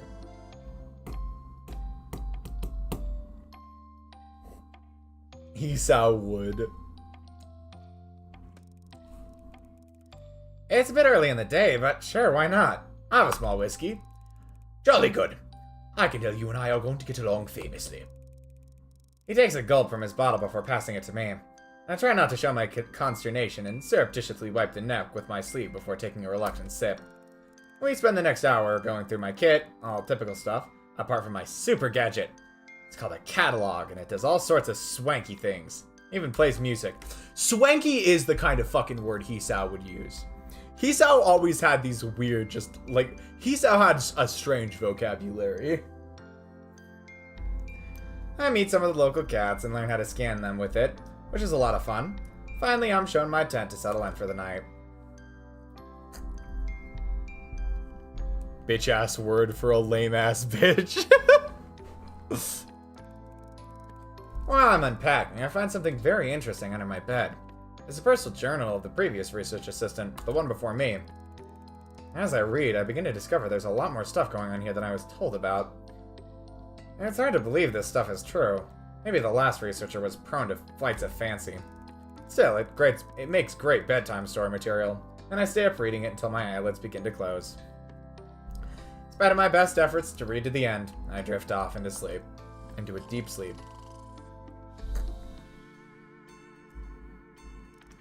I wake with a start. I can hear the rustling of paper coming from the tent flap. It's a cat with something in its mouth. It has the journal! Wait! But it's run off into the night. I'm chasing the cat at full speed into the forest. I must get that book back. It has everything I need to know in it. I start to feel woozy, and I realize too late that I've strayed into the danger zone. I'm gonna be sick. I close my eyes tight and drop to my knees.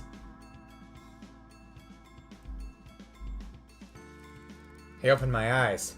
A calico's cat is standing in front of me. It drops the journal from its mouth. I pass out.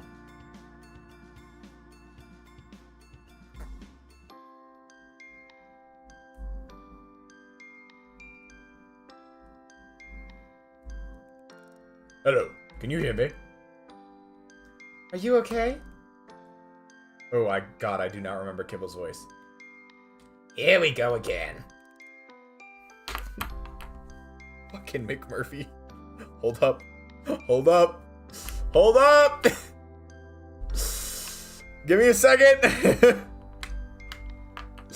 Where's the voice memos app?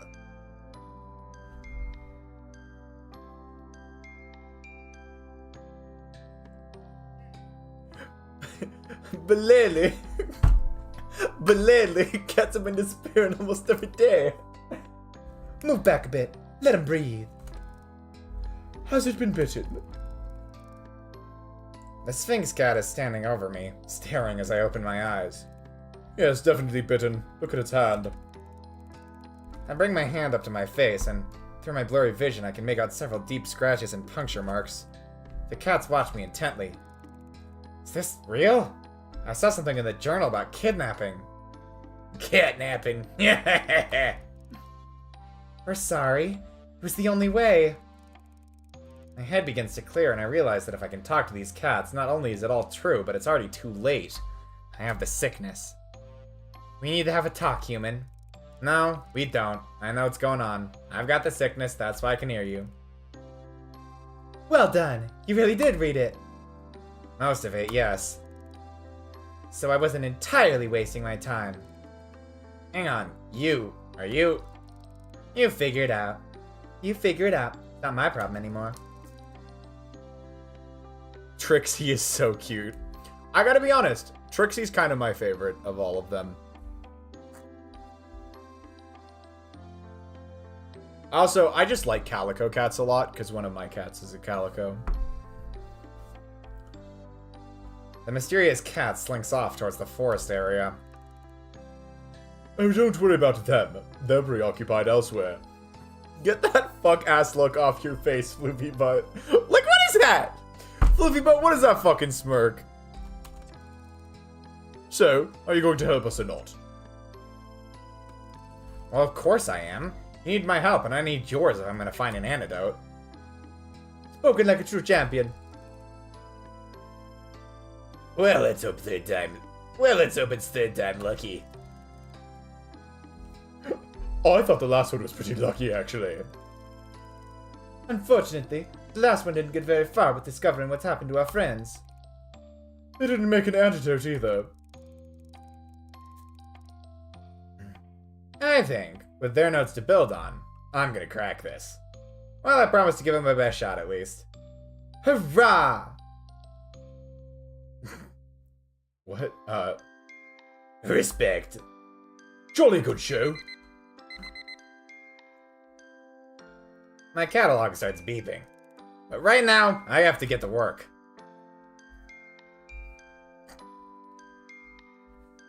Yeah, it's just, this guy's voice is just my voice, but more nasally.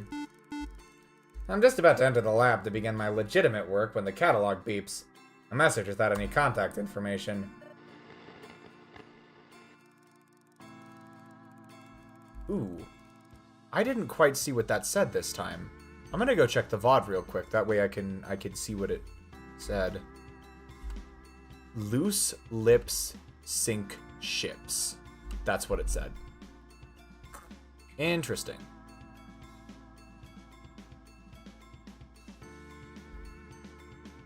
The frickin' YouTube has been complaining to me about a low bitrate the entire time. Presumably because you really don't need a ton of bitrate to send out this static-ass image.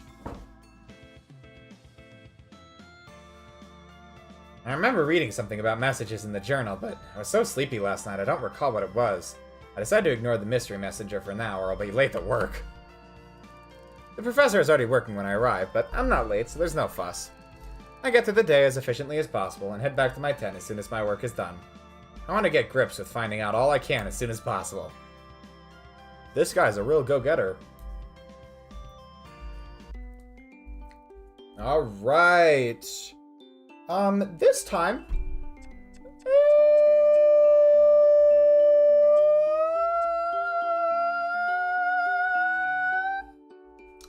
What do I want to do?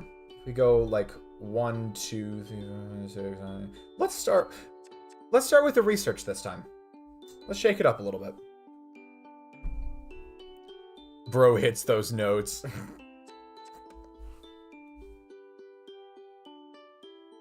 The professor has assigned me to work on a special subject. I wonder what he means by that. I feel like if I just exaggerated this voice a little bit more, I'd end up with like the perfect voice for Birdly. Like if I just went all in with the nasality, I would get close to a Birdly voice. Hey Sam, I have a very important job for you today. It's quite a tricky one, but you've proven yourself to be very capable, and I'm certain you can handle it. Follow me. I have a little lady I'd like you to meet. The professor leads me to the research lab in the forest, but instead of going in, he takes me to an area around the back. This is our brave little nugget, Ravenpaw. She has to be isolated over here, don't you, Missy? The professor reaches into the cage, which is stood on a table, and picks up the tiny black cat that's sleeping inside. Such a good girl, aren't you? We keep her here away from the others because the poor thing is very unwell. Can you see this nasty rash? Professor Pawpur holds out one of the cat's paws for me to inspect. It's red and swollen. Ravenpaw looks at me with her big, watery eyes, one blue, one brown. They're probably watering because of the medication she's on, but it makes her look as though she's pleading with me. She doesn't seem to be able to eat without assistance either, poor thing. We've been treating her as best we can, but I'm not sure if she'll make it. Probably not, perhaps not even to the end of the week. I hate how Pawpur sounds like Nomia. No, you can't say that.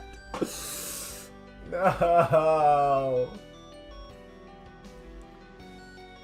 The professor lets out a sad sigh. I have my fingers crossed, though. We don't give up. We don't give up on any of these cats, do we, Ravenpaw? No, we don't. We're going to try to get you all better. What in the fuck is... What? Huh? What is this shit? What am I looking at?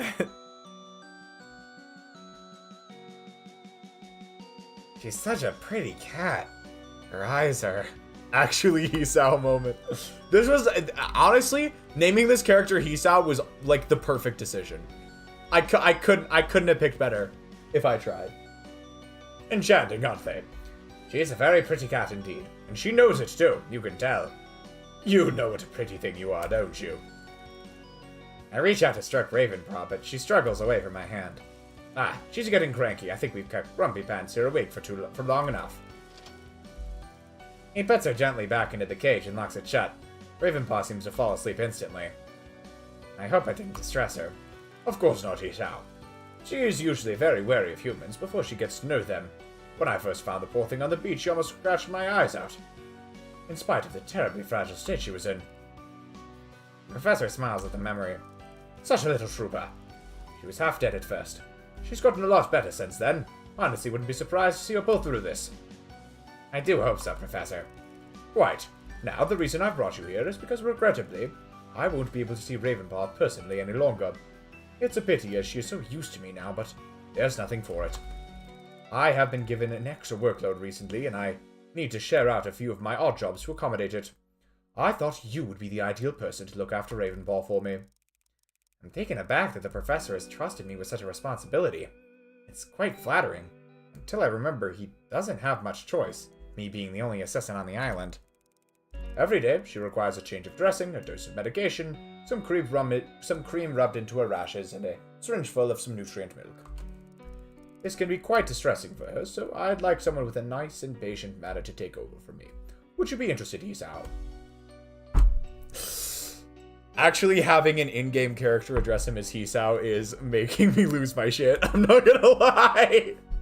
I cannot lie. Of course, sir. Love to help out in any way I can. That's what I'm here for. Oh, splendid. I'm so glad. I think you and Ravenpaw will get along famously before too long. She has such a sweet nature. I look forward to it, sir. Could you start now? Oh, of course. Tip-top. I shall be in the lab if you need me for anything. Please don't be afraid to give me a shout. I'm terribly sorry to burden you with this so suddenly, but I have such a lot of work to do right now. Okay, Professor. I feel a little apprehensive as I watch Professor Pawpur retreat to the lab. I didn't realize I'd been expected to do everything right now, without training or anything. I remind myself that this isn't like an ordinary lab back home. I must try to adapt to the higgly-piggly way things are done here. I take a deep breath. Change your dressing? I can do that. Hello, pretty kitty. I'm very sorry, but I have to disturb you. The small cat lets out a sad mew as I lift her out of the cage. Oh, I know, life is unfair. Now, where are your dressings? I put Ravenpaw next to the cage on the table. She lays down compliantly. She obviously knows the routine. She has a large bandage on the side of her ribs. I begin to gently remove it, trying hard not to pull on her skin too much. Well, I suppose if we're going to be doing this every day, we might as well get to know each other, right? So... Hello, my name is Esau. Quite new here. I know your name already, Ravenpaw. Nice name. I bet the professor named you. He certainly knows how to pick them, doesn't he? The cat tenses as I remove the last of the plaster and reveal a scar on a patch of bare skin where the professor has shaved her for surgery. Oh dear, that scar looks very tender. I should clean it. Is that right, Ravenpaw? Let me look. There are some drawers under the table, and I quickly find some antiseptic gel and cotton pads. Now, Ravenpaw, I'm gonna level with you. This is gonna sting a bit, but please don't take it out on me. I'm doing this for your own good, okay? Trust me, you don't want the scar to become infected. That'd be disastrous. The cat stays perfectly still while I wipe at her scar. She doesn't even make a sound. I have to say, I'm impressed, and a little disquieted. Wow, you are a brave girl, aren't you? Well done. When I was a child, I cut my arm out in thorns and had to have antiseptic put on it. As I remember, I screamed the house down.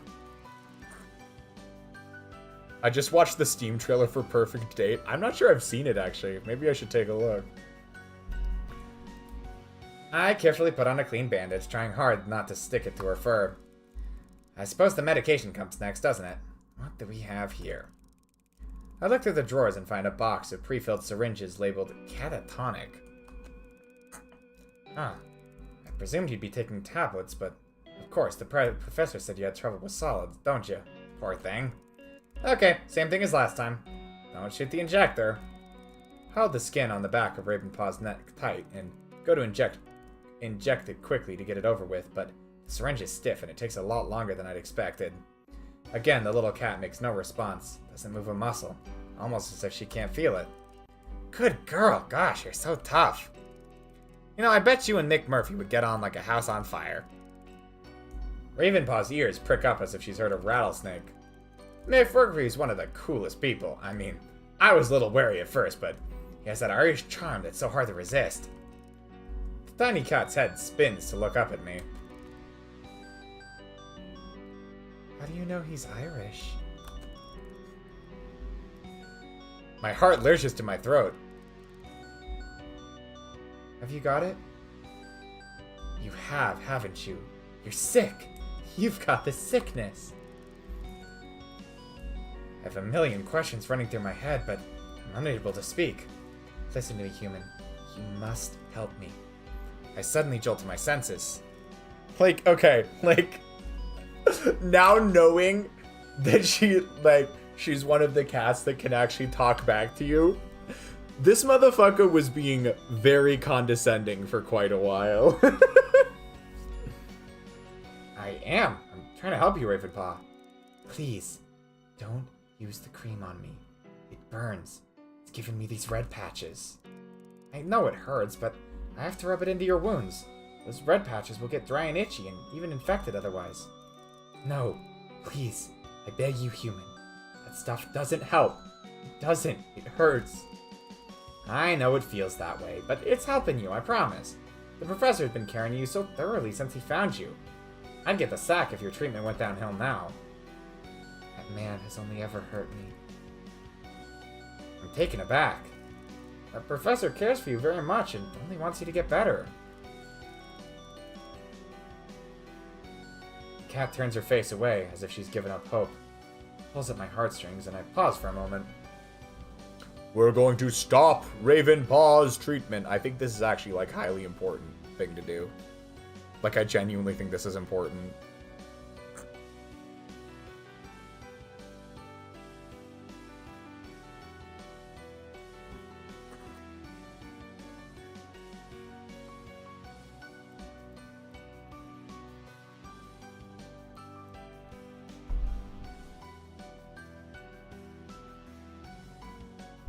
Ooh, interesting.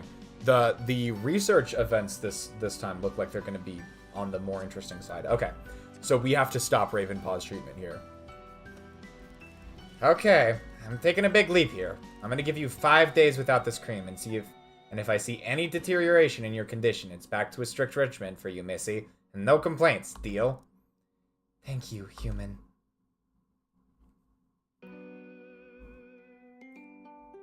I fucking love that. How do you know he's Irish? That was one of my favorite lines in that event. How do you know he's Irish?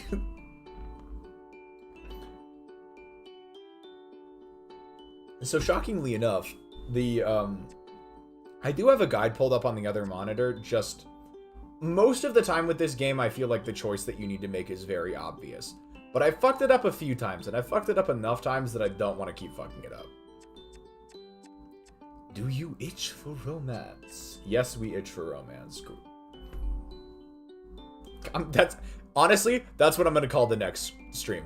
Do you itch for romance? Like, come on, y'all. That's so perfect.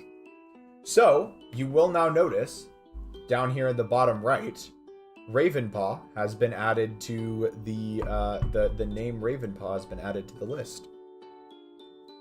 So we have finally met the final of the 6 cats. So, our options this time are Trixie and McMurphy. What do y'all think? Choose Trixie? What do you think, CD? Trixie or McMurphy? Our Irish boy who I literally can't voice properly, or Trixie?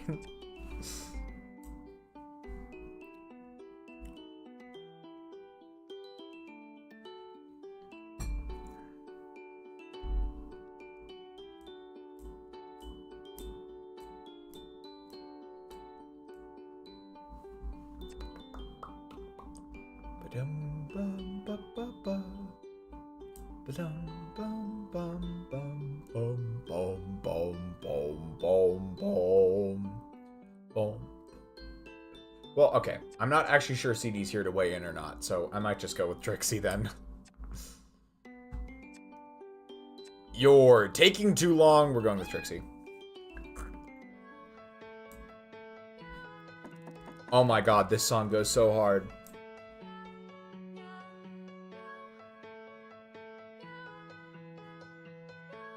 Y'all know those fucking have you all seen those cat pianos before? It sounds like they used one of those cat pianos to make this song. Meow. Meow. Meow. Meow.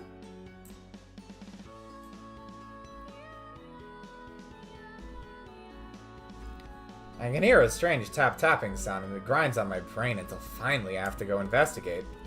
I have been tagging cats all morning and the sun is high in the clear blue sky now. So it's time to take my break anyways. I decided to follow the sound. I make my way further along the beach to inspect the rocks and cliffs that run around the perimeter of the island. Tap, tap, tap. It's hard to tell if it's getting louder or if I'm just getting more consumed by it. Suddenly the tapping stops and I hear a new sound altogether. It's a strange gurgling, like the sounds of the babbling brook that runs through the deep forest, but I wouldn't be able to hear that all the way from the beach. I stand still and strain my ears, listening intently. There it is again! A short eruption of burbles. I look around suspiciously and notice a barely concealed opening in the contours of the rock face. I feel compelled towards it. As I get closer, the gurgling shapes into gleeful giggles. Hello? I wait at the mouth of the cave, feeling like I've been lured here, but at the same time, like an intruder. Am I disturbing you? Human! Oh, Trixie, it's you. What are you doing here? I can hear you from all the way up the beach. You're a long way off base. I could ask you the same thing, human, but I won't because I know why you're here. You were drawn to me. I knew you would come sooner or later. I made it nice for your visit. Oh, well, come in, homie. Homie? Oh, is that... I was calling it homie earlier, but maybe she's, like, It's supposed to be Humi, like a pet name for human. Pet name for human goes crazy. What the fuck am I talking? This game brings weird sentences out of me.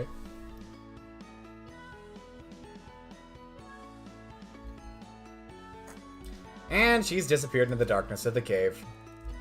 I squeezed myself in after her, and as my eyes adjusted to the gloom, I am, at the same time, taken aback by the light. We're in a small cavern which should be pitch black, except it's not. There's a light source that my brain can't quite understand immediately. The rocks, or at least some of them, are radiating with a warm, golden pink glow which gives the tiny cave a peculiar ambience, almost like a trashy nightclub. I just used the PC for 12 hours straight. I may have a problem. There's a negative review on the Purrfect Date Steam page. It's basically saying it's tedious, the cats are boring, and the game isn't worth your time. The funny thing about this review, I'm very invested in this now. Take a piece of space and make yourself at home, Humi. I sit where I've been standing as there's not much room here. I start to take in my surroundings. Wow, Trixie, this is fantastic.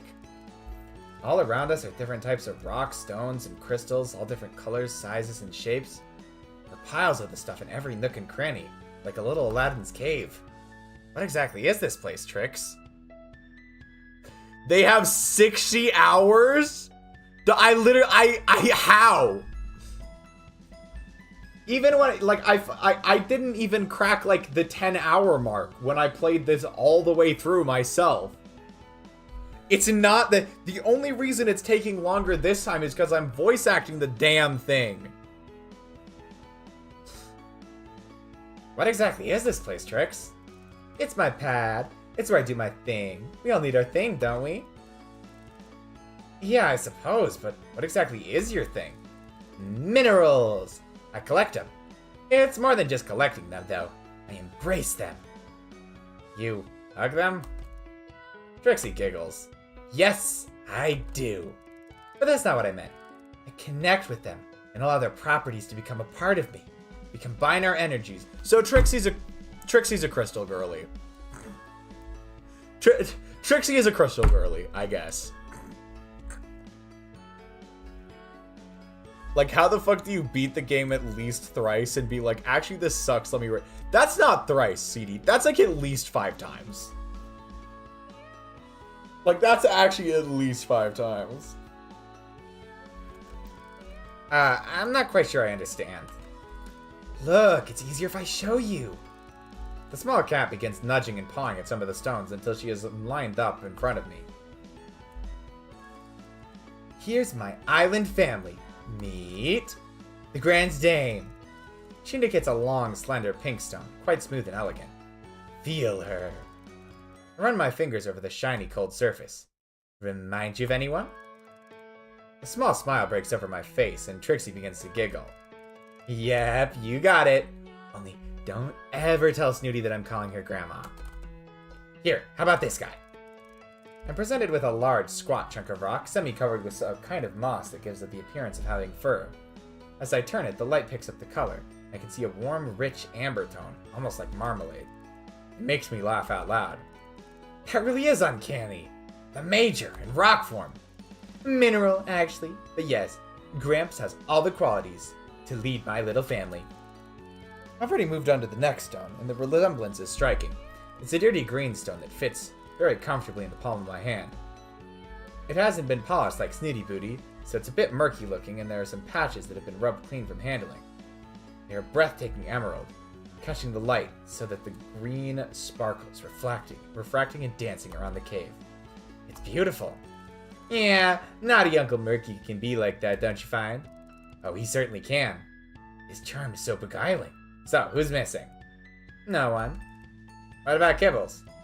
Take a closer look, Humi. I strain my eyes in the gloomy light and see a flat, jagged piece of stone next to Floofy Butt. And then I get it. It's a pebble! He is a pebble. We both laugh. It really does seem to capture Kibbles, but it's hard to say why. It's the energy. Everything has energy. and we're all connected by it. Allow me to demonstrate. Take my paw and close your eyes. I do as instructed and hold the tiny paw in my hand, being as gentle as possible because my fingers suddenly seem flat and clumsy by comparison. What do you feel? She's warm and fragile, and I almost feel like giggling. Huh? What in the fuck am I looking at? What is this character sprite? A bit tipsy, really. Okay, now keep your eyes closed and hold my other paw in your hand. When I have both of her paws, the feeling is intensified. I begin giggling out loud despite myself, and I'm overcome with a delicious feeling of joy. Open your eyes! I look down and see that I'm only holding one of Trixie's paw. In the other hand is a small clear crystal, completely smooth. Oh wow, but how? Felt just like your paw, warm and furry. I know! Trixie is laughing. You were feeling the energy! This is me! Trixie indicates the crystal. Oh my goodness, Trix. This is so cool! Why would you phrase it like that, Amy? Why would you phrase it like that? How could you?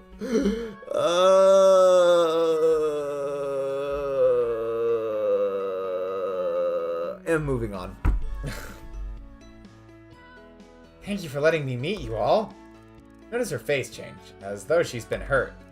Oh, Trixie, what is it? Are you okay? This isn't all of us. What? There's someone else in my island family, but we don't talk about her anymore. We don't talk about Bruno, no. We don't talk about Bruno. Oh? She was the coolest sister ever, but she's not with us anymore. Oh, Trix, did she pass away? No such luck. She's being kept alive.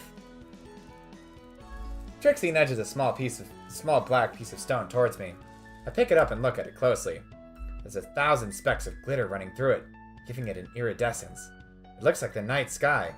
I close my eyes instinctively and am immediately overwhelmed by the most intense sadness and despair. It feels as though all the pain in the world is captured in this little black gem. Gosh, Trixie, what on earth happened to her? I can't say. Not yet, anyway. She has taken the stone and hidden it. Before I even realize it's gone, and suddenly, her mood has changed completely again. We need to get you one too, Humi. You should be mineralized, don't you think? I would be honored, Miss Trixie.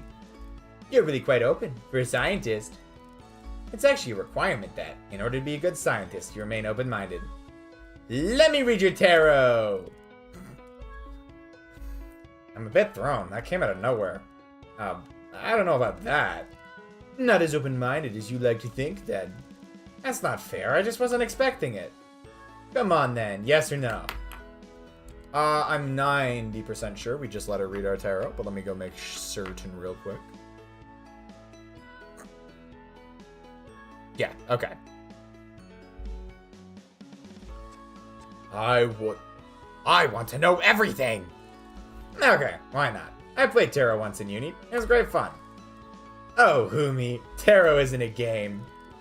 Of course not. Go on, then. Tell me I'm gonna marry. Trixie lets out a small snicker. I don't know why, but I'm starting to feel a bit nervous. Calico Cat produces a pack of cards with an intricate pattern on the back. Is it just me, or is this event really fucking long? Like, way longer than any of the ones we had with Floofy Butt. Wow, that's a cool deck. Where'd you get it? McMurphy got it for me. He won't tell me where from. He finds the coolest things. Trixie places the pack of cards on the floor, begins waving her paws over it, and lets out a strange yowling sound. Finally, she stops and fans out the cards in front of me. Okay, your turn. Close your eyes, and slowly run your hands over the cards until you feel drawn to one.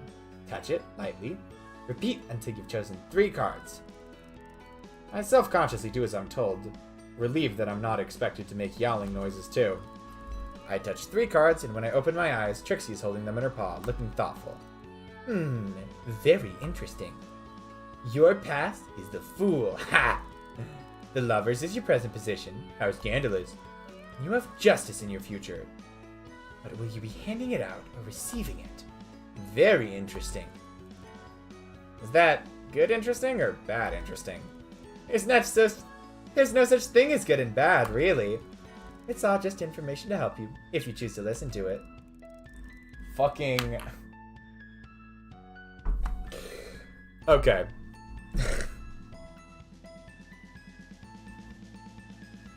I have to say, I know several people who are a lot more into the tarot cards thing, and so, like, I have to say, tarot card readings tend to be a bit more nuanced than that. I'm also very invested in tarot card shit because of Persona and JoJo's Bizarre Adventures, but that's a whole other thing. Regardless, though, those were very, I guess, like, surface level, and perhaps not even purely accurate interpretations of those three cards. At the very least, an unnuanced interpretation. Why am I critiquing the tarot card reading of the fucking cat dating sim? Moving on. I notice that Trixie's become quiet and thoughtful as she studies the three cards. I feel like it's an age before she speaks. The position of this card represents your past, everything that has led you to your current situation. Oh, shit. Okay, they are gonna go further into it. The Fool is all about innocence and spontaneity. It's the first card in the Major Arcana and signifies beginnings. The Fool pretends important decisions ahead, which may or may not be easy to make and involve an element of risk for you. It's a powerful card, not to be underestimated. The next position is your current situation. Literally, I spoke too soon. I take it back, Perfect Date. You know what you're talking about. You know what you're talking about. The Lovers can actually be a misleading card because it suggests being all about romance, but actually, it's far more about making difficult choices. It warns that you need to consider things very carefully, because although a positive outcome is more indicated when the card is present, it also reminds us that pain is seldom avoidable. Finally, we have your outcome card, Justice. This augurs well for you, human. It's the most karmic of the tarot cards. If you behave with integrity, loyalty, and courage, you will achieve fantastic results and gain the highest possible successes. Beware, though, that the sword that cuts on both sides... Wait, what? Hold on. Let me read that again. Beware, though, that the sword cuts on both sides of the blade. If you sow the seeds of discord, you will reap disharmony in your life. There's a longish pause, and I realize she's finished my reading. Thank you, that was fantastic. You're really good. What did it mean? Oh, really, Humi? What did I say about listening? I heard every word, I just don't know what it means. No, she was very clear. Then go away and think about it. I will. I'll try. Just remember that it's all about interpretation. And listening? Interpreting the cards is listening. You need to listen to your inner voice, and the cards will help you hear it. I have much to learn, and I'm happy to teach you, Humi. She's beaming and glowing in the strange half-light of her magical cave. The effect is quite hypnotic. Well, I shall look forward to that. But right now, I have a date with a microscope. Soon, Humi. Soon. I make my way out into the bright sunshine and take a deep breath. I'm not sure what that was all about, but I think I rather liked it. Good lord, that scene felt long. And I artificially lengthened it by yapping about tarot cards. Only for it to literally be a complete and total non-issue anyways. Anyway, let's do some recon. You got recon 6 and recon 11. Oh, we're gonna look into Zane's mail. Fuck it. Yeah, let's go snoop into some people's mail. Yeah, no, I'm game. I run through the sequence one more time. I know it by heart, but I'm nervous. I've been watching long enough to be sure that the routine is just like clockwork. No deviations. Well, apart from one, and I've made that work for me. So the boat arrives at 1300 hours. Zane, always alone, talks to the older man, Bob, who hands over the post, while the younger of the two, Joe, loads up the dolly with boxes of supplies. Zane puts the envelopes, never more than 3, into the breast pocket of his jacket. That solves the mystery of why he always overdresses when the boat comes in. Did someone say, like clockwork? He then wheels the dolly to the mess tents and unloads the food supplies, then to the lab and unloads the medical supplies, then to the storage hut where he unloads the remaining packages and leaves the dolly. Next, you go to Professor Pawpur's tent. If the professor is in, he hands over the 2 of the envelopes, keeping the 3rd, his puzzler, in his jacket pocket. If, however, the professor isn't in his tent, Zane makes his way back down to his chair on the dock, drapes his jacket over the back of it, and spends the afternoon on his puzzles before going back again in the evening to deliver the professor's mail. He never lets the envelopes out of his jacket pocket or the jacket out of his sight, so my only opportunity to pickpocket would the security guard. My only opportunity would be to pickpocket the security guard when he takes his jacket off, but that relies on Professor Pawpur not being in his tent. Luckily, I've ensured with the help of my feline friends that the professor will be held up during his out-of-grounds inspection. Usually Pawpur just meanders around the inner perimeter of the base camp area and checks that all is well. Most days everything is, but today, Kibbles and Trixie have staged a little rumpus that will engage him for just enough time to miss Zane's delivery. He is, of course, sat in his usual place, jacket draped over his chair. Hi there, Zane. 127. I suppose we're on first-name terms now. I have a little something for you. I sound like Toby Fox? How so? Zane frowns but does not look at me. His eyes are instead, where they always are, on his crossword. I've made you a puzzle. He eyes me skeptically. A crossword to be exact. It's pretty tricky if I do say so myself. I created the puzzle using all of the cat's general knowledge. Major and McMurphy thought of some particularly treacherous teasers, while Kibbles and Trixie offered some great obscure pop culture references. Sooty Booty was mostly just trying to get cat treats out of my pocket. I hand the paper to Zane, who's still frowning. This Dick's having a whale of a time? Is this a joke? Oh, it gets harder. Zane peers over the crossword. Why'd you make this for me? Well, you know how bored I get, and I like you, Zane. Zane breaks into the first smile I've seen on his face, although small and slightly uncomfortable looking. I don't have anything for you. Yes, it's warming to me. The plan is going spiffingly. Oh, don't worry about that. All I want is for you to complete it. I make my hands into a heart shape while Zane is distracted. I feel stupid, but Mick Murphy insisted that would be my signal for him to strike, and sure enough, along he slinks, cool as anything. He winds his feline body between Zane's legs, unnoticed. Zane's tongue is now sticking out, and his shoulders are hunched in concentration. You stuck already? I dare to look at McMurphy to get ready to make his move. He throws me a disconcerting wink. It's not that hard. Just pipe bomb. It's not that hard. Just this one about the archetypal counterpart, the yandere. Oh yes, that's quite niche. Thanks for that one, Kibbles. While I engage Zane, I can see that McMurphy has already reached up, as though stretching against the chair, and nudged his nose into the breast pocket, into the inside breast pocket of the jacket. Oi! Shoot! Get out of it! I can see McMurphy scamper off and my heart sinks. Anyway, I'll check back later. See how you're getting on with it. Zane grunts in response. I walk back dejectedly to where McMurphy and I had agreed to meet after our mission was over, and suddenly my spirits lift at the sight of a little pink corner peeking out from under the designated rock. McMurphy, you're a star! There's no end to my talents. I don't know how to do. I'm crashing out. How does McMurphy's fuck-ass voice sound? Bled.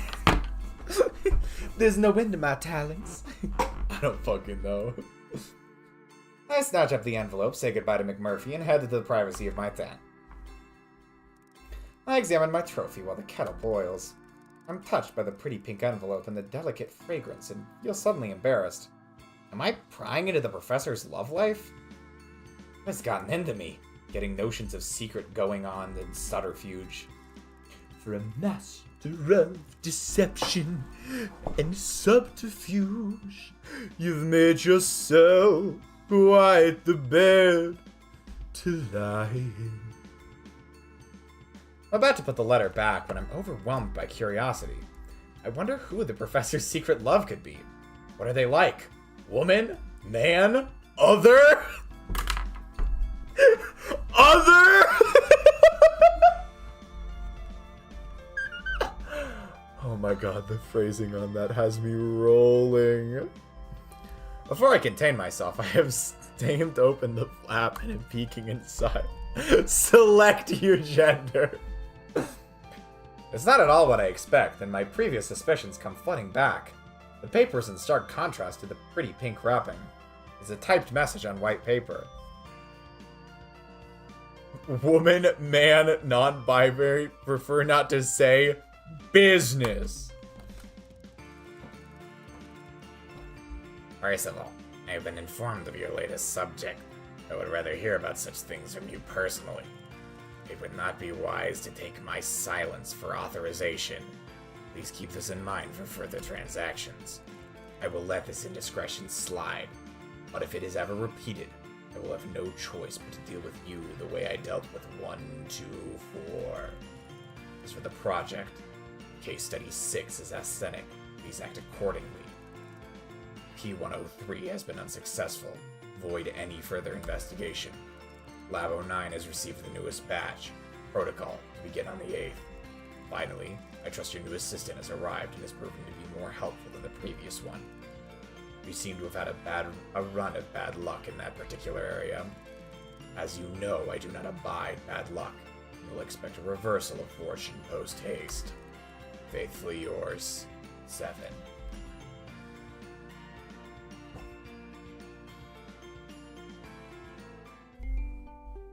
Fascinating. Fascinating indeed. Rest. We haven't gotten any good, interesting rest ones yet. Ooh, here we go, finally.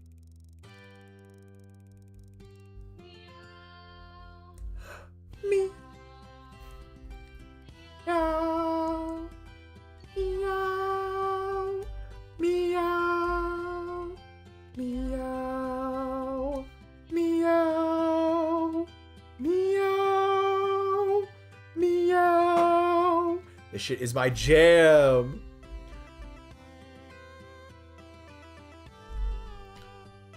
I decided to use my Sunday off to try my luck at treasure hunting. There must be untold riches in these shipwrecks that the Major hasn't got his paws on yet. When I was a kid, I used to love mudlarking on the banks of the Thames. The River Thames? How different could this be? As I approach the nearest wreck, I hear the sound of the hushed arguing. There are only a couple of cats I can think of who would be all the way out here at this time.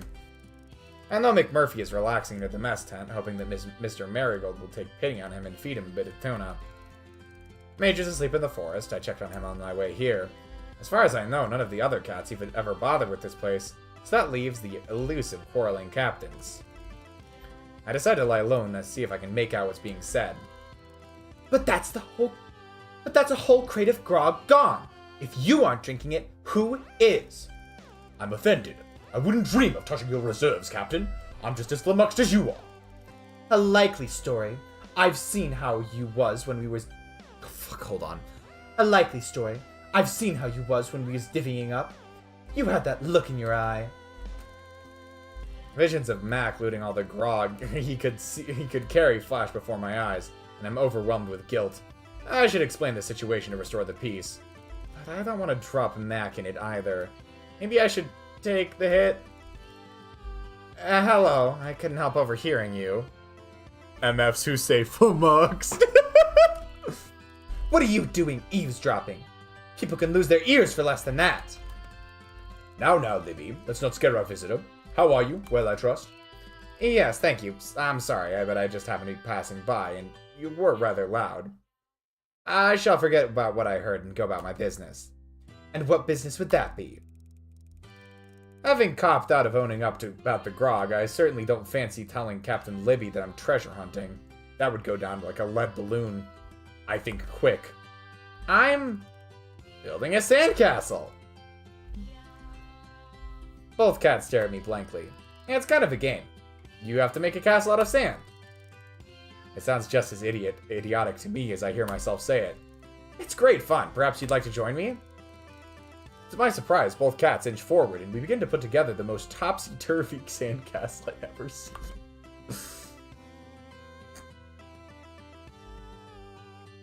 Average perfect date event. I don't know what else to say. Do we have any extras yet?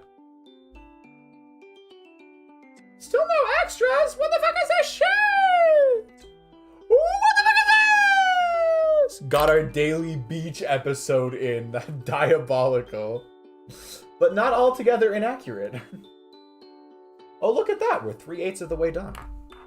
With the antidote.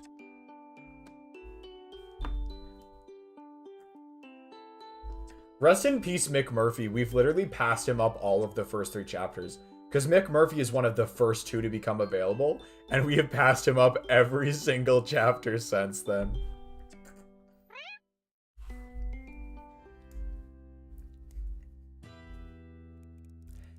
Come on, Humi. At this rate, you'll have to go back before we even get there. I'm not built like you, Trix. Not yet, anyway. I can feel my heart. Feels like it's fluttering. You need to cut me some slack. These cliffs are hard going. I'm taking an extra long lunch break today to go scavenging with Trixie. Having realized I'm the only member of the family not to be represented in rock form, he's become obsessed with finding my crystallized doppelganger. I'm both flattered and unnerved at being a member of a cat family. I try not to overthink it. Can we take 5 so I can catch my breath, please? It's okay, we're here. It's just over this edge. Look! Huh? As I catch up to Trixie, I instantly see what she's referring to. As soon as my head gets above the cliff we're climbing, I'm confronted with a kind of rock basin. It's almost volcanic looking, as if something huge once fell here and left an almighty indentation. What is this, Trixie? Jump down! It's perfectly safe. The nimble little cat has made it down to the plateau in a couple of swift leaps and is looking up, as though encouraging a child into a swimming pool. It's easy! Just spring up and glide down. For you, maybe. I'm a lot less cat-like than you might think. But as I stumble around, I find it surprisingly easy to find my footing, and my legs feel springer somehow, taking me higher than I expected when I jump. The landing feels soft and sure-footed. Maybe all of this island exercise is making me fitter. Bravo! Maybe you're a lot less human than you might think. When I stop feeling pleased with myself and take in my surroundings, I have to catch my breath. I feel as though I'm standing in a prehistoric time warp. Where are we? What is this? Haha! Close your mouth, Humi. The Lucilites will get in. The what? Never mind. Just get some of this and ditch dodge for the high road. Ha! Some of the expressions you use, Trix, you make me laugh. Were you born on this island? She's clawing at the rock like it's a scratch post. My parents brought me here in 1967. Really? Wow, do you remember? No, the last one told me. You mean the person who worked here before me? How did... But I'm silenced by her abrupt interruption. Thanks for all the help. I realize that I've done nothing and jump up to see what I can do, but Trix seems to have what she came here for. Take this. It's a shard of black and silver. Hold it in your hands and feel the character. Try to blend with it. I do as I'm told, but the only thing I feel is foolish. I'm not sure. Perhaps I'm not very rock-like? Mineral! Sorry. Okay, leave it. We'll have to try again elsewhere. But to be honest with you, human, I'm running quite low on ideas for you. I think admit skepticism is the correct choice here. Look, I'm not very open to this stuff, but the truth is, it makes me feel a bit silly. It's like there's this great game, and I'm the only one who doesn't know how to play. Is that a game, Humi? It's very real to me. I see that, and I believe that you are being totally genuine. It's just me. I'm some kind of Luddite, I suppose. Trixie starts gurgling. A strange little laugh cuts through the tension, and I start laughing too. More from relief that she's not angry with me than anything else.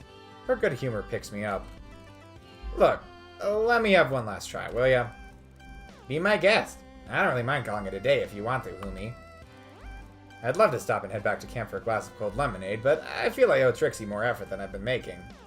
No, I'm placing myself in your paws. I'm prepared to do whatever it takes to get me in touch with my higher self. Ooh, good use of terminology, Humi. One brownie point already. Okay, so stand up, close your eyes, and do as I'm told. Now feel the flow of energy come through your crown chakra. White light coursing through your body. Crown chakra. I'm already lost, but I try to follow what she's suggesting. Wonderful. Now, slowly raise one leg and extend it behind you. Find your balance. I'm wobbling like a jelly. Good. And extend your arms out in front of you. Stretch right out. Now bring your right hand towards your face with your fingers splayed. That meow caught me off guard. What? But I'm managing to keep a straight face. That's something. Now bring your thumb to the tip of your nose. Okay. And wiggle your fingers. There's a stifled gurgling sound.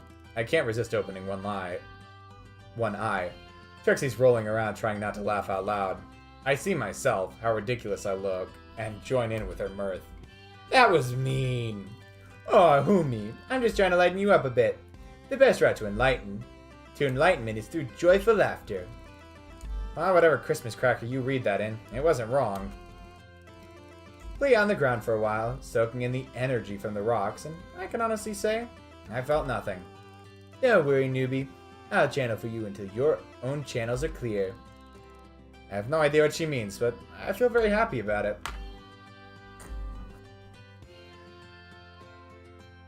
Meow. Meow. Meow. Meow. Meow. Meow. Meow. Meow. Alright. We did romance. We could do... Why not? Let's do research. Research 3. That's an interesting description of the research task. It's too early. The world isn't meant to be seen before 7 o'clock. That sounds like a Hisao line. That genuinely sounds... Like, when that motherfucker is, like, hemming and hawing about exercising with Emmy or whatever, that's the kind of shit Hisao would say. These early mornings are still a shock to me, but I'm hitting my stride quicker. I like to get the kittens fed and cleaned out before my breakfast. It's easy to do before the rest of the camp is awake, as there are less distractions. No, don't make that correction, CD. The game's getting to you. I prepare the mush and my stomach turns at the milky smell so early in the day. I get the swab tray ready and grab a handful of kitty treats. Hello, babies. Hello, babies. That's probably more the way this guy would say it. I don't fucking know. I peer into the cage at the sleeping kittens. So cute. They're just waking up and ready for breakfast. I do a quick head count. 12. Good. No one tunneled out in the night. Come on then. Let's get you swapped and fed. Nom nom.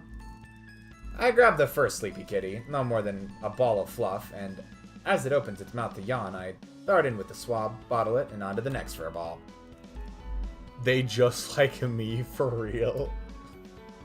You're getting good at this. Oh, Trix, you're up early. Going to bed late, actually.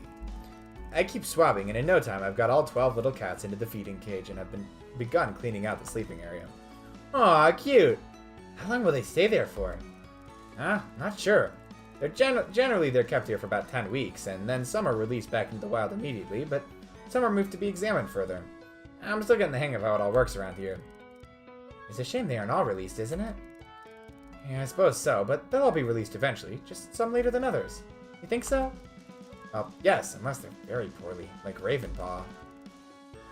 Trixie winces at the mention of the black cat's name. Very few of those kittens actually get released in the wild, Hisao. What do you mean? Of course they do, as long as they're healthy. Oh, wow. And do you know this, do you? You release them yourself? Well, no, but Professor Pawpur told me the kittens get to charge at between 10 to 12 weeks. Oh, I see. Trixie smiles, but it looks fake. If I were you, I'd tag one of this litter. Oh no, they're too young for tagging. You have to wait until they're at least 12 weeks. That one over there, he looks healthy. I'm sure if you tagged him, you'd be able to see for yourself what happens to the healthy kittens. As I go to answer, I hear the breakfast bell in the distance. Oh, Cinderella has to fly.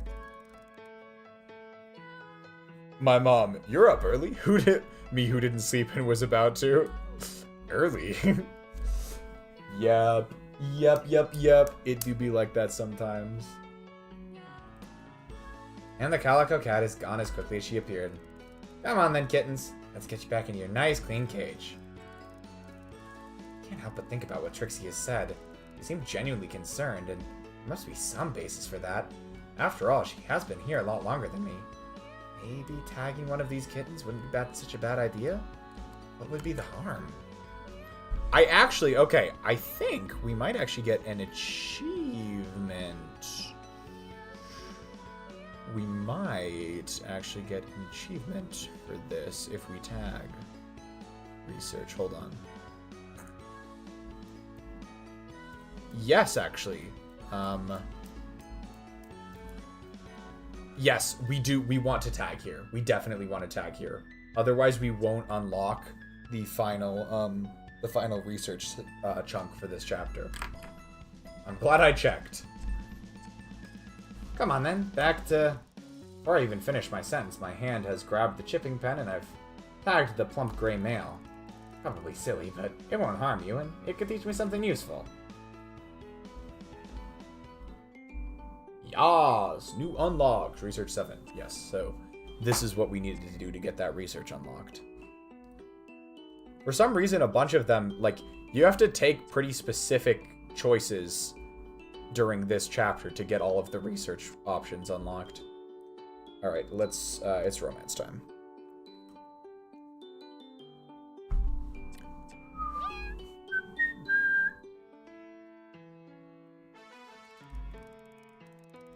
The sun is almost set, a large orange orb so low in the sky. I feel like I could reach out and touch it. Maybe this is what Trixie wanted me to see. Her whispered invite from behind the lab door this morning was brief. Cave, sundown, dress to de-stress, be there or despair. As I reach Trixie's cave, my breath is literally taken away. There's clusters of lucilites, tiny illuminated flies that look like strings of fairy lights hung all over the beach. They lead to a formation of rocks close to the water's edge, spotlit by the amber glow of the moon and surrounded by the sparkle and twinkle of more lucilites. It's magical! I call to Trixie as she emerges from her cave, dragging something in her mouth. I dash over to help her. Whatever it is, it looks too heavy for the delicate calico cat. Oh, thank you. I'm almost done. Could you take that over to the seats? He's indicating to the rock formation I was just admiring, and now I see it from this angle. It really does look like a seating area. In fact, the whole area looks like a stage, beautifully lit and set. When I put the cloth bundle where she wants it and untie it for her, I discover a small collection of objects that Trixie immediately sets about organizing. She's so deft and determined I can't help but, and I didn't see the end of that line. Can I do anything? This looks fabulous, Trix. How'd you manage to stage the lucilites? She laughs. Easy when you know how. They just love mana. Mana? The mana from the heaven flowers. Look. She takes a flower from a garland she's pulling from the cloth bag and punctures the bulbous center with her claw. A few drops of clear, sticky liquid ooze out, instantly attracting a tiny swarm of sparkling flies. What is it? Taste it! Go ahead, it's safe, Fumi. Actually, it's delicious. I gingerly touch a droplet with the tip of my pinky and put it on the tip of my tongue. It's sweet and spicy, like cinnamon and honey.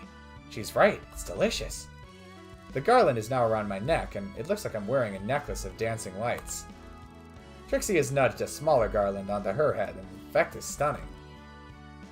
You have a halo! A fuck-ass sprite. Trixie giggles. Well, I am an angel after all. This stuff is good. Is there mana in this? I drink a warm, sweet nectar from a shell that Trixie has placed in my hands. Yes, amongst other things. Steady though, make Murphy help make it. Ah, I thought I could detect the warmth of his Irish charm. Slante, Murph. What? As I drain the shell, I feel a bit lightheaded, and I sit down on one of the rock seats. Oh, hello, chums. Didn't see you there. The whole of Trixie's mineral family are gathered on the other rocks. Gang's all here. How do you hick? A hick is a breathe in, I think. It's a lovely treat, Trixie. Thank you. Oh, but the main event is only just beginning. I would like to present for your pleasure and delectation, Mademoiselle Trixie Belle.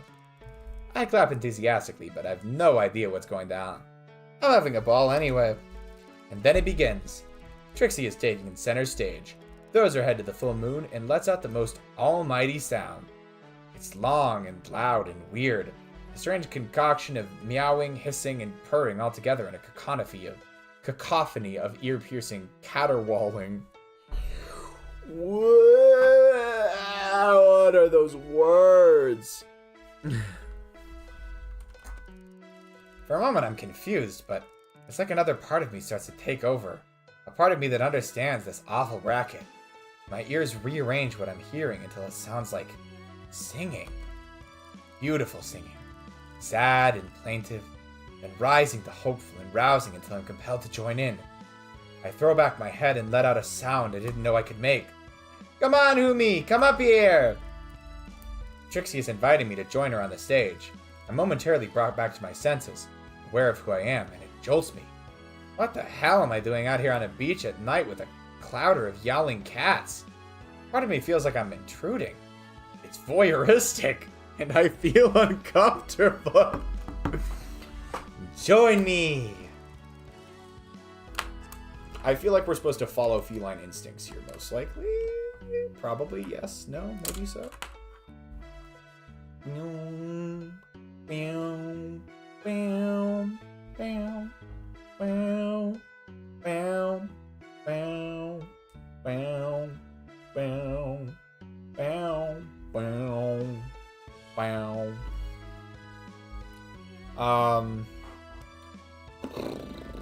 Yeah, follow instinct.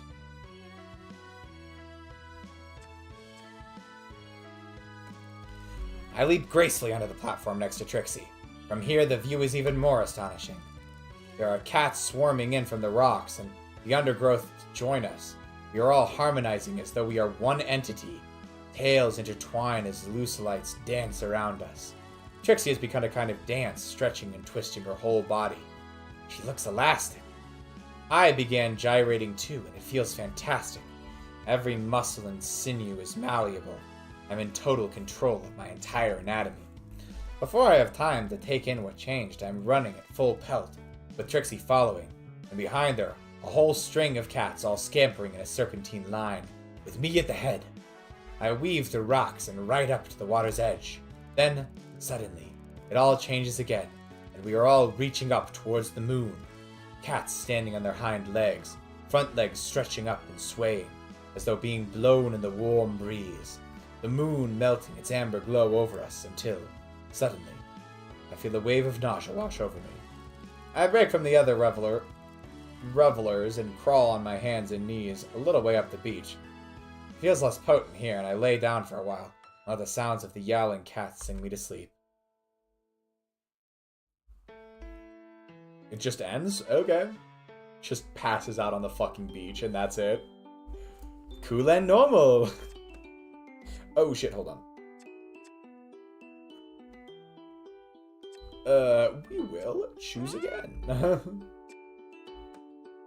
I did not notice that I was almost out of stamina. I'm in class at my university. The tutor is late and we're all sitting waiting. I turn to my friend who sits behind me and make a joke about the tutor's car breaking down, but my friend isn't there. Instead, there's a giant cat. It looks like an elder.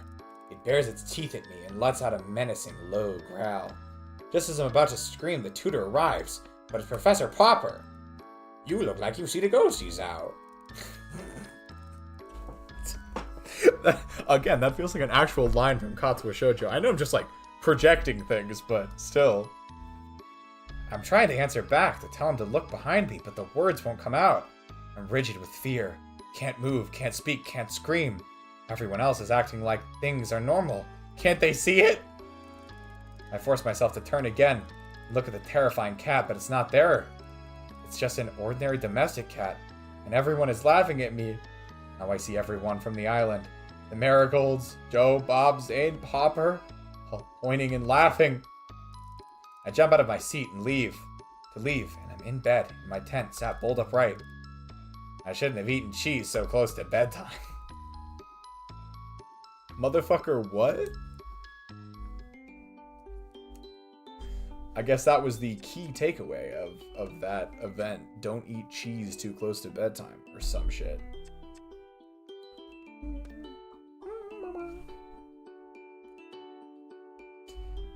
Okay, I probably need to come up with voices again for the dock workers then.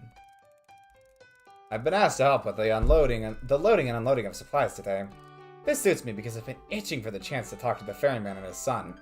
I'm curious to see if they have any useful bits of info that might help me in my quest to find out the real story of the island. The boat only comes once a week and every other weekend.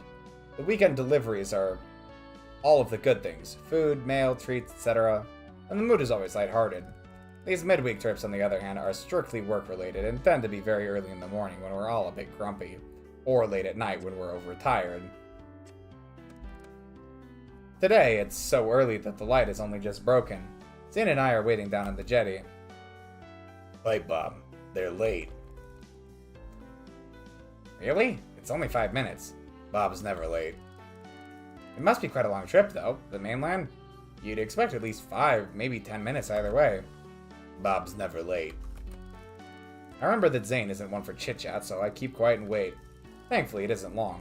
I can hear the sound of the boat's engine before I see it, since the morning mist hasn't been burned off by the sun yet. Zane stiffens up, and suddenly they're here, emerging from the mist like a ghost ship. They've been doing this so long that it only takes them minutes to dock and tie off before we're stepping aboard. Right? Right. Another man, a few words. I nod to Bob's son Joe, and he nods back. I guess we're the same age, but he's huge. Problems? A few extra crates. Held us up 5 minutes. Okay. I gotta get the voice back. Bye, Bob. Okay, me and Bob will do the shifting, you two do the sacking. Until we come back with the outgoing. Until we come back with the outgoing, you stay aboard and sort out the incoming. Got that, Brainy? He's looking at me. Brainy? I'm totally excited that Zane has given me a nickname, but a little crushed that the nickname is Brainy. Sure, you bring him, we'll fling him. I see that I'm the only one grinning like a fool. Joe knows what to do. You do as you're told. They've gone before I can say anything else. Joe has already started loading up the dolly with incoming crates. He's clearly an old hand at this. You look like you've done this your whole life. Family business? Move those crates there. They need to get off next. He sidestepped my question, but I'm not sure if it's deliberate, so I try a different tack. You don't go to college then, Joe? Nope. I'm not getting anywhere with this, so I changed to something less personal. Zane said you're never late, which is pretty impressive, considering how far you have to come. This is like pulling teeth. How far is it exactly? Quite far. Oh, really? Do you stop anywhere en route, or are we your only drop-off?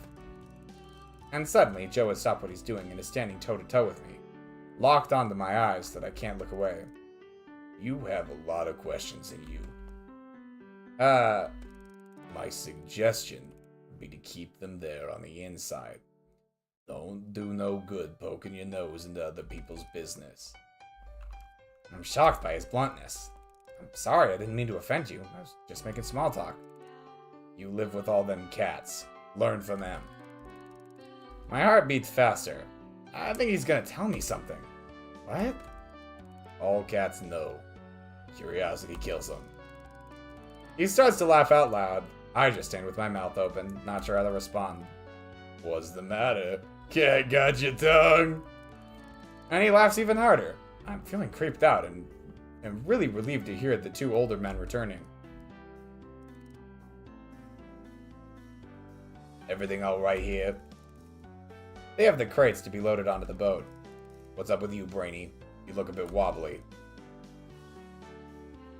Not got your sea legs yet. We're playing cat and mouse, Dad. Bob turns sharply on his son and shuts him up with a look. You don't want to mind him. He don't mean no harm. Best take what he says with a pinch of salt. I see a look pass between him and Zane, and get the feeling there's a lot more going on here than I understand. You need to get back now, Brainy. We can take it from here.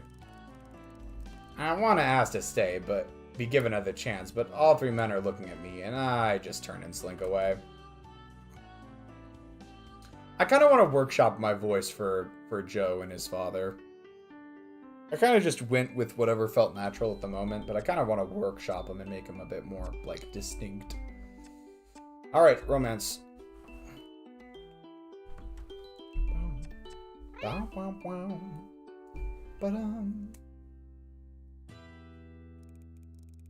don't have long, Trix. It's been a busy day in the lab. Lots of deliveries. Meow. Meow. Meow. Meow. Trixie is pulling at the corners of the cloth she's laid on the ground. I know you're a very important and humanly person, but I think you'll be pleased you gave a bit of your time for this. She's produced a small box wrapped in pretty paper with a ribbon around it. Oh my gosh, where'd you get this from? Did you wrap it yourself? There's no need to sound so surprised. I thought you knew by now I'm a very clever cat. Well, open it. I don't want to spoil it, but... I tear off the paper and bows, and as I toss them away, Trixie leaps on them, delightedly playing cat and mouse. Come on, Humi. Need help? No, it's mine. We tussle for the box playfully, and eventually I retrieve it and take off the lid. Oh wow, Trix, it's a... Wake Stone! Oh, of course, it's lovely. Trixie starts to laugh. Oh, Humi, you're so funny.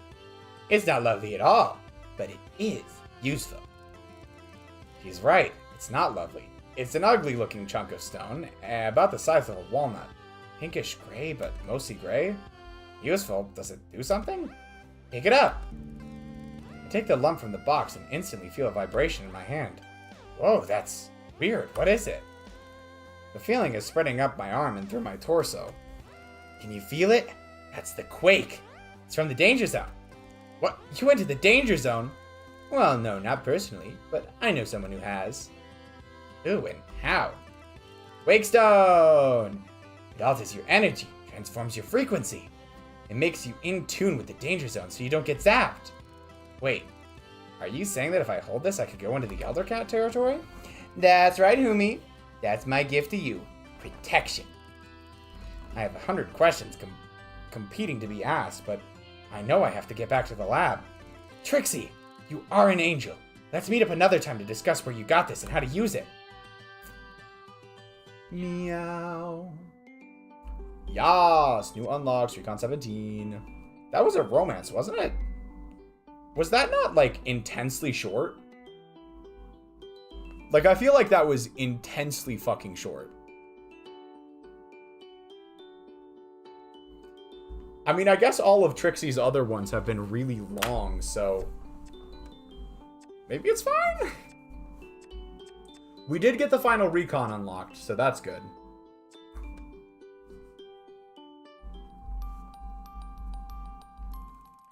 The professor is away on an overnight trip to the mainland, so I've got the lab to myself for a while. I've been running tests on the quake zone that Trixie gave me for hours now, and I'm no closer to understanding how it works. It emits a constant pulse, but I can't figure out where the energy needed to generate the vibration is coming from. Looking under the microscope, the structure seems less like a gem and more organic. It looks like very smooth, interlocking scales which move and shift very slowly. It's as if the rock breathes. I sit back and try and clear my head. I wonder. An idea has been half-forming at the back of my mind all day, and now it's loud and clear. I need to go to the Elder Cat's territory and see if I can't join some of the dots in C2.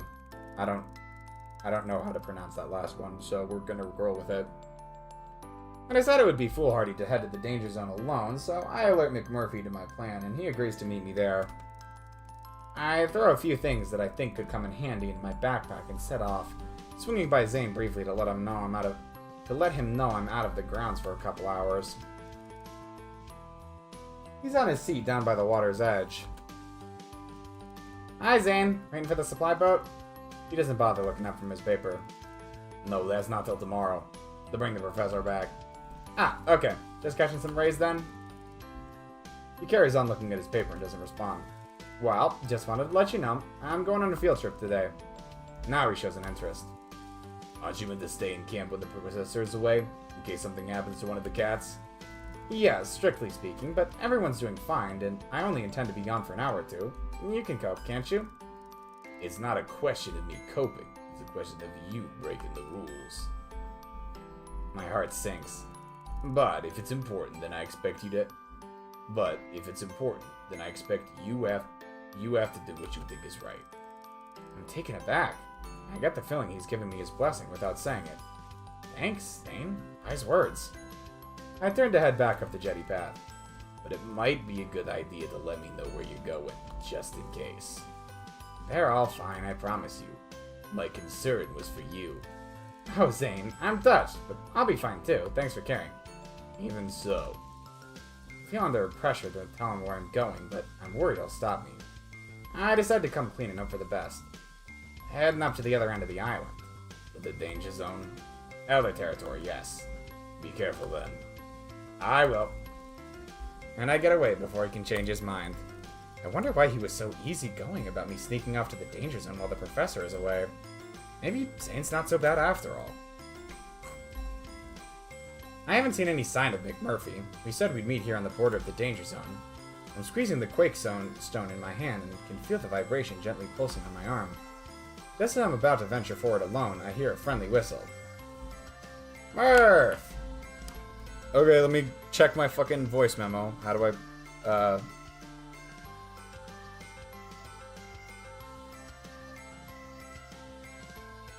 Alright, hold on.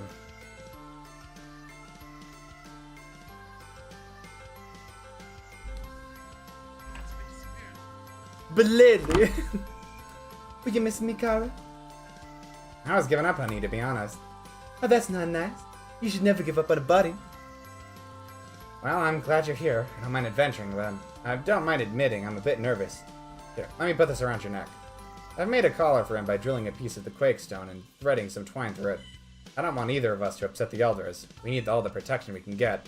Though I'm not sure this will even work. It's a big risk. Just locked in on some terrain work. No big ECD. I'm glad that you're still here. Come on then, stay close to me. And you to me, Kara. And you to me. I can hear the amusement in his voice as he springs ahead of me and crosses the line into the danger zone. I think I just broke my... I think I'm starting to break this, this fidget thing that I'm using. It's not even a fidget thing, it's just a fucking... Yeah, there's a crack in it now. It's the thing that always breaks on, like, pens and pencils and mechanical pencils. The little, like, clippy thing. I can hear the amusement in his voice as he springs ahead of me and crosses the line into the danger zone. Wait, did I just say danger zone? That is what it's called, I think. First, I had it right. It just took me off guard. For a split second, I hesitate. I want to see if anything happens to McMurphy. If something does happen, I want to be able to get help. Not making me a cannon fodder, are you, Kara? Just watching your back, Murph. With one large step forward, I'm over the line. I stand still for a moment to feel the difference, and there isn't any. I feel exactly the same. The same pulsing coming from the quake zone, only now it seems to be all around me. It begins to tingle. Can you feel that? I most certainly can, and a beautiful thing it is. He's right. It feels really relaxing, without being drowsy. My mind is super alert, and I feel much more energized than I did even a few minutes previously. There are some elders over to the right. They must be able to see us, but they don't seem to be bothered by us being this close. As I take in my surroundings, I notice there are large rocks that all appear to be made of quake stone. We skirt around the edge of the area, keeping as low profile as possible. I can't believe we're doing this. Oh, Kara, I wish I could show you your face. Why? Because you're grinning from ear to ear. You look like the Cheshire Cat. Maybe we've gone through the looking glass. Fuck. Grass, glass, whatever. Then I see a huge obelisk-type stone, which most of the elder cats are sitting around. What do you think, Mac? Quake stone? Has to be. Look at how serene they all are. They're completely calm. Some of them are just looking at us. But some Some of them are looking at us, but don't seem to be in the least bit bothered. There's no aggression in these animals. They're totally in harmony with each other and their surroundings. Come on, Mac, let's leave them in peace. We move back to where we came in and gather some of the lumps of stone to take back with us. I can see why they like it here so much. Okay, you, let's get this off your neck. You'll be turning into an elder if I'm not careful. We walk back mostly in silence. It's a nice silence, contented. Maybe it's just broken grass. Good one, CD. Good one. All right. Any extras? Any extras? Still no extras. Guesses. Guesses. All right. We got a rest. Then we got one romance and one research left. I think I'll just go ahead and power through this since we're so close.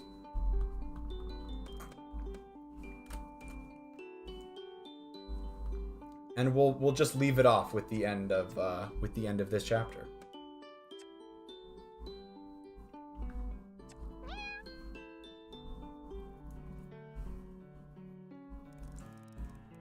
I've been following a familiar sound along the shoreline. I can't see Trixie yet, but I'd know that plaintive song anywhere. It leads me to her cave. Trixie, can I come in? Wait a minute.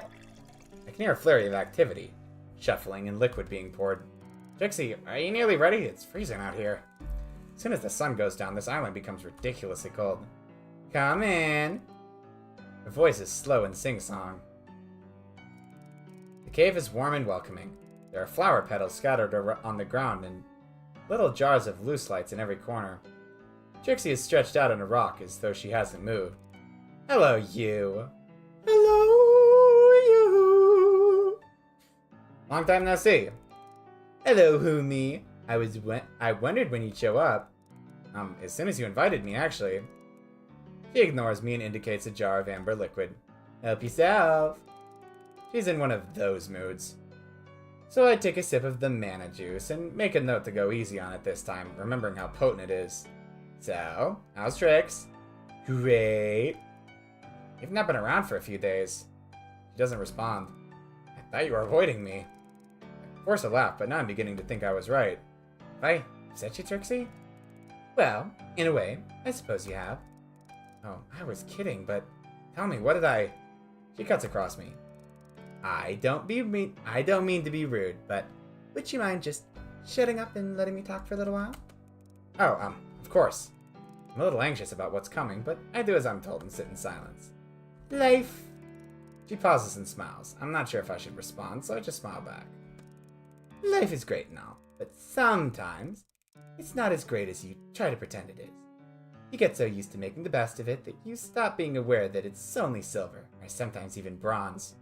I mean, nothing to complain about, but then something happens that is so golden, so platinum-plated, rose gold, that the fabulosity of it catches you in like a twister and turns everything upside down and inside out so that you're flying and dancing against your will. Powerless, powerful, and silver will never be good enough again. You know what I mean? I open my mouth, but she plows on without waiting for an answer. I feel it now. Fizzing in my tummy, the fluttering of my heart. My champagne, popping and sparkling, lightheaded and silly. Am I silly? I feel very certain and not silly at all, but I can't stop giggling, and my eyes are weepy all the time. I know what I want in my heart, but I can't connect it to my head. I feel happy. Truly happy. Not before happy, which wasn't really like being happy at all. 24-karat happy. Nothing less will do. There's a long pause. I look down and see that my glass is empty. Suddenly I'm feeling a bit woozy. Okay, that's it. That's all I have to say. Your turn. I'm not very good at speeches, and I don't think I can match yours. A simpler answer will do.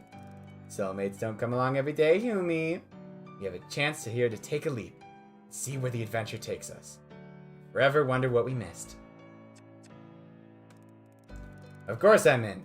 Together forever. Then the adventures begin. And Trixie and I begin to laugh and laugh until we're rolling around on the ground so that anyone who saw us would think we're a couple of crazy intoxicated cats. Wonderful, wonderful. Alright, we have succeeded once again. which means it is time for our final research. Actually, hold on. Let's go make sure there's no fun little extra bits. Extras? Anything? Nope. Okay, cool. Whatever. Research it is.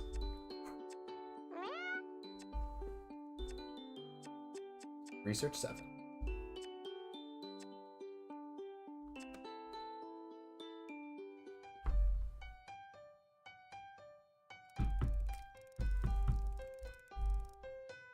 And then how do you... Hold on, I need to check something real quick. Because this one's a little strange.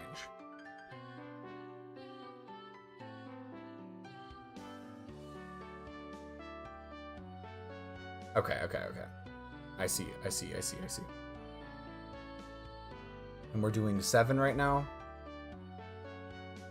Gotcha. Okay. I see how this works now. I arrived at the lab a little later than usual today. I got held up by the incredibly important task of petting all the cats I saw on my way in. Really crucial stuff. As I enter, I see a large, unmarked wooden box on the table. Morning, Professor. I wasn't expecting you to be working alongside me today. I'm not, I'm afraid. I'm actually in rather a hurry, but I need to explain to you a new protocol I'd like you to carry out for me. He opens the lid of the crate, and inside are rows of small clear bottles, each containing white fluid. What's this, milk?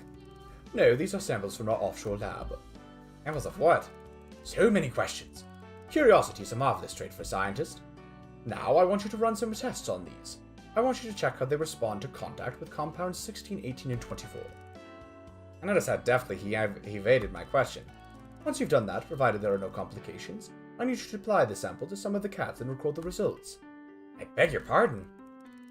Apply the sample to the cats, Esau. We're looking for specific reactions.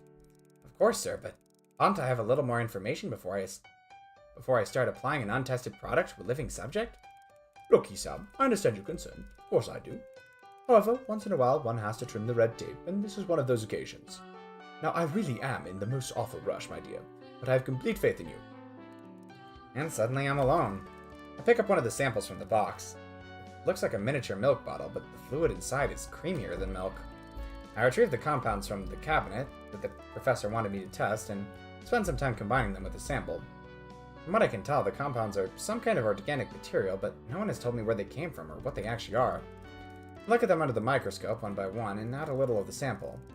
It's a bit like glue, so it's hard to get it to combine, but once I do, something odd happens. The dead cells that make up the compounds start to move excitedly. They aren't coming back to life exactly, but they are behaving like living cells. I have no idea what this stuff is, or its intended use, but I do know that I feel comfortable applying it to live subjects. Look at the cats in their cage. They look back at me with trusting eyes. Okay, so I'm gonna do this in a very specific manner. I want to be very careful about it. Okay, yes. We are going to refuse to administer. No, I'm not gonna do it. If the professor continues to withhold information, then I think it's only right that I put the responsibility back on him. He can carry out this procedure himself. I sent Pawpur a message from my catalog. Professor, I feel I cannot continue in my task today until I understand the implications of what it is I'm being asked to do to the cats. I don't get a reply right away. Eventually the catalog beeps. Professor Pawpur has replied. Oh dear, that's disappointing. Be happy to comply if you could give me a little more information. If you really are having such difficulties in carrying out your duties, perhaps it would be best for me to find someone who's better equipped. I'm afraid I may lose my job if I don't administer the sample. Now, we will literally lose our job if we do not administer the sample. And we kind of need this. I think we need these all to go to their completion, so I suppose I have no choice. The professor will fire me if I don't do the job I was hired to do. I try to stay professionally detached. I open one of the crates and retrieve Muffin, a slightly plump Persian. She starts purring as soon as I touch her. She's a little older than the other cats and loves the attention. I hope this stuff doesn't harm her. I set her down on the counter, get a little of the sample, and apply it gently to one of her legs. She seems a bit put out, but she's still purring. That's a good sign. I wait about 20 minutes and nothing has happened. Hopefully another good sign. I apply a little more to the back of her neck this time. I feel really uncomfortable doing this without any recommended dosage or guidelines. Flying blind goes against almost all of my training to date, but I have to have faith the professor knows what he's doing. This is his project, after all. After another 20 minutes, I don't notice anything physical, although Muffin does seem a little bit more energetic than usual. She's happily chasing my pen across the counter. I wrestle the pen out of her grip and make some notes on my observations and place her gently back in her crate. I decide to spend the night in the lab. I don't want to leave her alone just in case anything happens, but by 4 a.m. Muffin is sleeping soundly and I can't keep my eyes open any longer, so I head back to my tent. Yas, new unlocks, research 8. But that will be for our dear assistant next time. I've come to the forest to gather my thoughts. This morning, I noticed another change in my appearance. Up until now, it's been easy to cover up my transition. I just had to keep on top of removing the excess body hair. Even the stub of a tail that appeared a few days ago hasn't been a problem. I'd see it. But this new development is definitely a turning point. How am I going to explain the fact that my pupils have turned into vertical slits? I can't risk anyone seeing me like this, so I'm gonna hide out for a while and see what happens. I'm exhausted. Let me stop for a second to catch our breath. You're an old cat. You've only been dancing for an hour. You dance, I'll watch. And she giggles and dances while I recline against a rock in the evening sun. Cooler, but still deliciously warm. How did I get to be so lucky? I look back to when I thought having the virus was the worst thing imaginable, and it makes me smile. The day I decided to throw in the towel and allow myself to become a cat was the first day of a life beyond my wildest dreams. Why would anyone want an antidote? Being a cat is amazing. Being with Trixie is even better. I lazily stretch and slowly fall into a nap. Trix settles beside me, the two of us curled up. Our bliss is only briefly disturbed by the familiar sound of the ferry arriving at the pier. It seems my replacement has already arrived. They'll never look here, though. We know exactly where to stay safe. I wonder if they'll be as fortunate as me.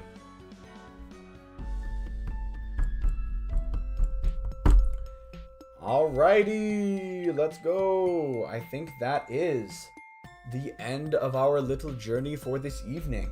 We will, of course, be back.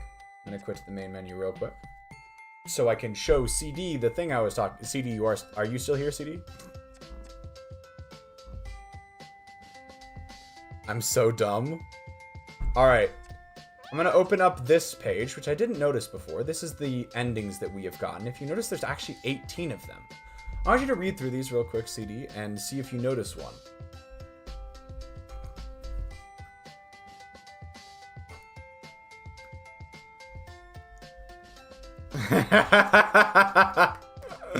I was setting the move time up. Ah, I see, Amy. That would certainly do it. 10 seconds isn't faster than 1 second. That'd do it. I just wanted to show you that, CD. I thought you'd get a kick out of it. Yeah, thank you for joining me tonight, Amy. And CD, you as well. Thank you for tagging along on this fuck ass game. I love this game though. This one's a blast. GG Risen Cats. I don't like the way you phrased that. I really don't. I can't do anything about it because you're not technically incorrect, but I also I don't like the phrasing. Alright though, with that said, I am going to go ahead and bring things to a close. We had a nice long stream, and this is technically a bit early, but I also started quite a bit early, so yeah. We'll be back again with this next week. We'll be keeping going. I think we're still on pace for about 4 total streams. Definitely if we can get through, we might even be able to just go through 1.5 streams next week if I'm feeling a bit on the more tired side, but we'll see how it goes. So with all that said, stream schedule real quick. I'll see you on Sunday for Persona 3. Probably no D&D on Monday. It's kind of up in the air right now, but probably not. So the next time for sure will be Tuesday for a Celeste stream. We'll be starting up 5B Goldenberry. Next Thursday will be Perfect Date. Not next Friday as I originally said. Next Thursday. No, wait. I think I did say next Thursday for Perfect Date. Anyways. Next Thursday for Perfect Date. That'll be the next stream. And then a week from Sunday, once again, there will be another Persona stream. That's as far out as I'm going to plan for now. But as I said, once again, thank you all so much for watching. Amy, CD, Orca, and Pumpkin, I think, was the crew tonight. Thank you all for stopping by. I know this is a bit of more of an eccentric game, so I appreciate everyone humoring me on this. I'm gonna see the ending this time, I swear. But yeah, with all that said, I'm gonna go ahead and bring things to a close. Thank you all so much for watching, and I will see you all next time. Ciao!